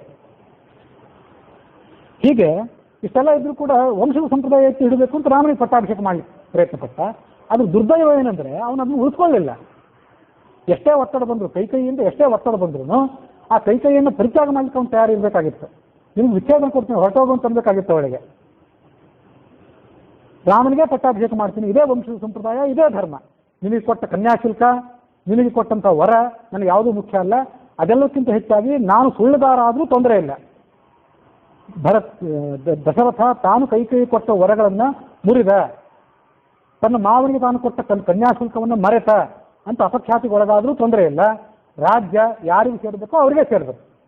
ರಾಜ್ಯ ಜ್ಯೇಷ್ಠನಿಗೆ ಸೇರಬೇಕು, ರಾಮನಿಗೆ ಸೇರಬೇಕು. ನನಗೆ ಸುಳ್ಳು ಆಡಿದ್ದೆ ಅನ್ನೋ ಕಾರಣಕ್ಕಾಗಿ ನರಕದಲ್ಲಿ ಶಿಕ್ಷೆ ಆದರೂ ತೊಂದರೆ ಇಲ್ಲ ಅನ್ನೋಂಥ ಬದ್ಧತೆಯನ್ನು ಅವನು ತೋರಿಸಬೇಕಾಗಿತ್ತು. ಅದನ್ನು ತೋರಿಸೋದಿಲ್ಲ, ಅಥವಾ ವಿಫಲನಾದ. ಅದಕ್ಕಾಗಿ ಸಂಕಟ ಪಡ್ತಾ ಸತ್ತು ಹೋಗ್ಬಿಟ್ಟ. ಇಲ್ಲಿ ಸುಖವಾಗಿ ಸಾಯ್ಬೋದಿತ್ತು ಅವನು. ಅದ್ರ ಮೂಲಕವಾಗಿ ಎಲ್ರಿಗೂ ಸಂಕಟ ಆಗುವಂತಾಯ್ತು. ಇದು ಇಲ್ಲಿಗೆ ಪ್ರಶ್ನೆ ಇದೆ ಮುಂದೆ, ಅದನ್ನು ಕೂಡ ಹೇಳೋನಿದ್ದಾನೆ. ರಾಮ ಯಾತಕ್ಕಾಗಿ ಇಷ್ಟೆಲ್ಲ ಹಠ ಹಿಡಿದ? ಅವನ ತಾಯಂದ್ರು ಹೇಳಿದ್ರು. ನನಗಿನ್ನೂ ಆ ಪ್ರಶ್ನೆ ನಿನ್ನ ರಾತ್ರಿ ನನ್ನ ಬಹಳವಾಗಿ ಕಾಡಿತು. ಅದೆಲ್ಲ ಇಲ್ಲ, ರಾಮನ ಸ್ಥಳದಲ್ಲಿ ನಾವಿದ್ರೆ ಏನು ಮಾಡಬೇಕಾಗ್ತಿತ್ತು, ನಾನಿದ್ರೆ ಏನು ಮಾಡಬೇಕಾಗ್ತಿತ್ತು ಅಂತ ಕೂಡ ಆಲೋಚನೆ ಮಾಡಿದೆ. ಅದು ರಾಮನ ಸ್ಥಳದಲ್ಲಿ ನಾವು ಇರ್ತಿದ್ದೋ ಇಲ್ಲೋ ವಿಷಯ, ಅದು ವಿಷಯ ಬೇರೆ. ಈಗ ರಾಮ ತಂದೆಯಿಂದ ಹೇಳಿಸ್ಕೊಂಡ, ಮಗನೇ ನನ್ನನ್ನು ಬಂಧನದಲ್ಲಿಡು, ಕೈಯನ್ನು ಸೆರೆಮನೆಯಲ್ಲಿಡು, ನೀನು ಸಾಮ್ರಾಜ್ಯ ಸ್ವೀಕಾರ ಮಾಡು ಅಂತ ಅಪ್ಪ ಹೇಳಿದ. ಲಕ್ಷ್ಮಣ ಹೇಳಿದ, ಭರತ ಹೇಳಿದ, ಶತ್ರುಘ್ನ ಹೇಳಿದ. ಮುಂದೆ ವಸಿಷ್ಠರು ಹೇಳ್ತಾರೆ, ಜಾಬಾಲಿ ಅನ್ನೋ ಋಷಿ ಹೇಳ್ತಾನೆ, ಭರತ ಹೇಳ್ತಾನೆ. ಇವರೆಲ್ಲರೂ ಹೇಳಿದ್ರು, ಇಡೀ ಪ್ರಪಂಚವೇ ಎಲ್ಲ ಹೇಳಿದ್ರು ಕೂಡ ಗುರುಗಳಂತ ವಸಿಷ್ಠರು. ಇನ್ನು ಉಳಿದವ್ರು ಯಾರು ನೀವೇನು ಬೇಕಾದ್ರೆ ಹೇಳಿ, ನಮ್ಮ ಗುರುಗಳು ಹೇಳಿದಾರೆ ಅದರಿಂದ ನಾನು ಒಪ್ಪಿಬಿಟ್ಟಿದ್ದೇನೆ ಅಂತ ಗುರುಗಳು ಹೇಳಿದ್ರು ಅಂತ ಪಟ್ಟಾಭಿಷೇಕ ಮಾಡ್ಕೊಂಡ್ಬಿಡ್ಬೋದಿತ್ತು. ಈಗ ಮುಂದೆ ಹೇಳ್ತಾರೆ, ಮುಂದಿನ ಒಂದು 2 ಶಬ್ದದಲ್ಲೇ ನಾಳೆ ನಾಡು ವಸಿಷ್ಠರು ಹೇಳಿದ ವರ್ಣನೆ ಇದೆ. ಇಷ್ಟೆಲ್ಲ ಹೇಳಿದ್ರು ಕೂಡ ಯಾತಕ್ಕಾಗಿ ನಾವು ಅಪ್ಪನಿಗೆ ಕೊಟ್ಟ ಮಾತನ್ನೇ ನಾನು ಉಳಿಸ್ಕೋತೀನಿ ಅಂತ ಹಠ ಮಾಡಿದ? ರಾವಣನನ್ನು ಕೊಲ್ಲಬೇಕಾಗಿತ್ತು, ಖರದೂಷಣನನ್ನು ಕೊಲ್ಲಬೇಕಾಗಿತ್ತು ಅನ್ನೋ ಕಾರಣಕ್ಕಾಗಿ ಇಷ್ಟೆಲ್ಲ ಹಠ ಮಾಡಿದ್ನೋ ಹೇಗೆ? ಸರಿ, ಖರದೂಷಣಾದಿಗಳನ್ನು ಕೊಲ್ಲಬೇಕಾಗಿತ್ತು, ರಾವಣನನ್ನು ಹತ್ಯೆ ಮಾಡಬೇಕು ಅನ್ನೋ ಕಾರಣಕ್ಕಾಗಿ ನಮ್ಮ ಅಪ್ಪನ ಮಾತನ್ನೇ ನಾನು ಉಳಿಸ್ತೀನಿ ಅಂತ ಹಠ ಮಾಡಿದ ಅಂತಂದ್ರೆ ಒಂದು ವಿಷಯ ಬೇರೆ.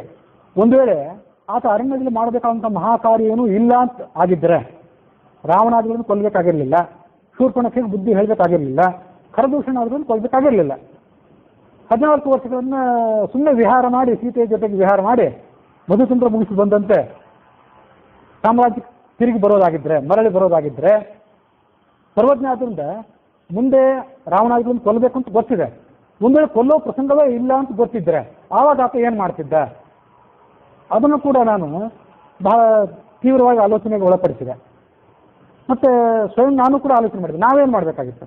ಒಂದು ವೇಳೆ ನಾವೇನು ಹೋಗಿದ್ದು ರಾವಣಾದಿಗಳನ್ನು, ಕುಂಭಕರ್ಣಾದಿಗಳನ್ನು ಹತ್ಯೆ ಮಾಡೋ ಸಂದರ್ಭವಾಗಲಿ ಅಂತ ಯೋಗ್ಯತೆ ಆಗಲಿ ನಮಗೇನು ಇರ್ತಿರ್ಲಿಲ್ವಲ್ಲ. ಅವ್ರು ನಾವೇನು ಮಾಡಬೇಕಾಗಿತ್ತು? ಅಪ್ಪನ ಮಾತನ್ನ ಉಳಿಸ್ಕೊಳ್ಳೋದಕ್ಕಾಗಿ ಕಾಡಿಗೆ ಹೋಗಬೇಕು, ಅಷ್ಟು ಕಠೋರವಾಗಿ ಚಿತ್ರವಾಕ್ಯ ಪರಿಪಾಲನೆ ಮಾಡಬೇಕೋ ಬೇಡವೋ? ಯಾರೋ ಗುರುಗಳು ಹೇಳಿದರು ಅಂತೇಳಿ ಗುರುಗಳ ಮಾತಿಗೆ ಬೆಲೆ ಕೊಡಬೇಕು. ಗುರುಗಳ ಮಾತಿಗೆ ಬೆಲೆ ಕೊಟ್ಟು ಅಪ್ಪನಿಗೆ ಕೊಟ್ಟಂಥ ಮಾತನ್ನ ಬಿಟ್ಕೊಡ್ಬೇಕು ಹೇಗೆ ಅಂತ ಎಷ್ಟೋ ಬಾರಿ ನಾನು ಆಲೋಚನೆ ಮಾಡಿದೆ. ಅದಕ್ಕೆ ಉತ್ತರ ಏನು ಸಿಗಲಿಲ್ಲ. ಅದು ರಾಮ ಮಾಡೋ ಪ್ರವೃತ್ತಿಗೂ ನಾವು ಮಾಡೋ ಪ್ರವೃತ್ತಿಗೂ ಬಹಳ ವ್ಯತ್ಯಾಸ ಇದೆ. ನಾವೇನೇ ಪ್ರವೃತ್ತಿ ಮಾಡಿದ್ರು ಗುರುಗಳ ಮಾತನ್ನು ಕೇಳಿ ಅಪ್ಪನಿಗೆ ಕೊಟ್ಟಂಥ ಮಾತನ್ನ ಸುಳ್ಳು ಮಾಡಿದರೆ ಆವಾಗಲೂ ನಾವು ದೋಷಿಗಳೇ. ಇನ್ನು ಗುರುಗಳ ಹಿರಿಯರ ತಾಯಂದಿರ ಜಾಬಾಲಿ ಋಷಿಗಳು ಇಂಥವರೆಲ್ಲರೂ ಕೂಡ ಆಪ್ತರಾದವರು ಮಿತ್ರರಾದವರು ಎಲ್ಲರ ಮಾತನ್ನು ಕಡೆಗಣಿಸಿ ಅಪ್ಪನಿಗೆ ಕೊಟ್ಟಂಥ ಮಾತನ್ನೇ ಉಳಿಸ್ಕೊಳ್ಳುತ್ತೀನಿ ಅಂತ ಪ್ರಯತ್ನ ಮಾಡಿದರೂ ಕೂಡ ಆವಾಗಲೂ ನಾವು ದೋಷಭಾಗಿಗಳೇ. ಯಾಕೆಂದರೆ ಸರ್ವಾರಂಭ ಹಿ ದೋಷೇಣ ಭೂಮಿಯಿಂದ ಅಗ್ನಿ ದಿವಾವೃತಾಹ. ರಾಮನಂತೆ ನಿಷ್ಕಳಂಕವಾಗಿ ಯಾವ ಪ್ರವೃತ್ತಿಯನ್ನು ಕೂಡ ನಾವು ಮಾಡಲಾರೆವು. ನಾವೇನೇ ಮಾಡಿದ್ರು ಅದರಲ್ಲಿ ಒಂದಲ್ಲ ಒಂದು ದೋಷದ ಲೇಪ ಇದ್ದೇ ಇರ್ತದೆ. ಅದು ರಾಮನಿಗೆ ಹಾಗೆ ಮಾಡ್ಲಿಕ್ಕೆ ಸಾಧ್ಯ ಆಯಿತು ಯಾಕಂದ್ರೆ ಅವನು ರಾಮ ಆದ್ದರಿಂದ. ಕೃಷ್ಣನಿಗೆ ಯಾಕೆ ಮಾಡ್ಲಿಕ್ಕೆ ಸಾಧ್ಯ ಆಯಿತು ಅಂದ್ರೆ ಅವನು ಕೃಷ್ಣ ಆದ್ದರಿಂದ. ನಮ್ಗೆ ಯಾಕೆ ಮಾಡ್ಲಿಕ್ಕೆ ಸಾಧ್ಯ ಆಗಿಲ್ಲ ಆದ್ದರಿಂದ ನಾವು ರಾಮಕೃಷ್ಣ ಅಲ್ಲ ಆದ್ದರಿಂದ.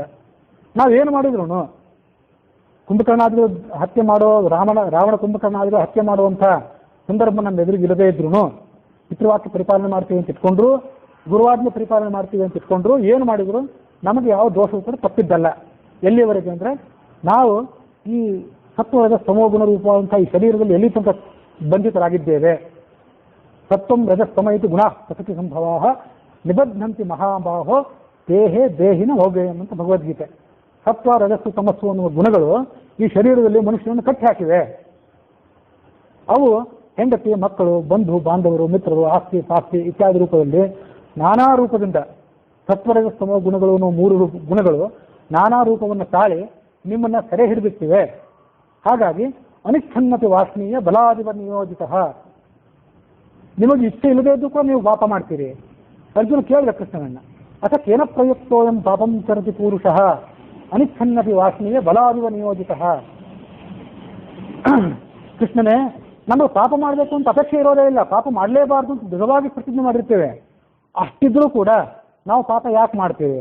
ಬಲಾತ್ಕಾರವಾಗಿ ಪಾಪ ಮಾಡ್ತೇವಲ್ಲ, ಯಾರೋ ಮಾಡಿಸಿದಂತೆ ಫೋರ್ಸಿಬಲಿ ನಾವು ಪಾಪ ಮಾಡ್ತೀವಲ್ಲ ಯಾಕೆ ಅಂದರೆ ಅದಕ್ಕೆ ಉತ್ತರವಾಗಿ ಸತ್ವರಜಸ್ಸು ತಮೋ ಗುಣಗಳು ಅಂತ 3 ಗುಣಗಳಿವೆ. ಅವು ನಿಮ್ಮನ್ನು ಕಟ್ಟಿ ಹಾಕಿವೆ. ಅದಕ್ಕನುಗುಣವಾಗಿ ನೀವು ಪಾಪ ಮಾಡೇ ಮಾಡ್ತೀರಿ ಅಂತ ಕೃಷ್ಣ ಉತ್ತರ ಕೊಟ್ಟ.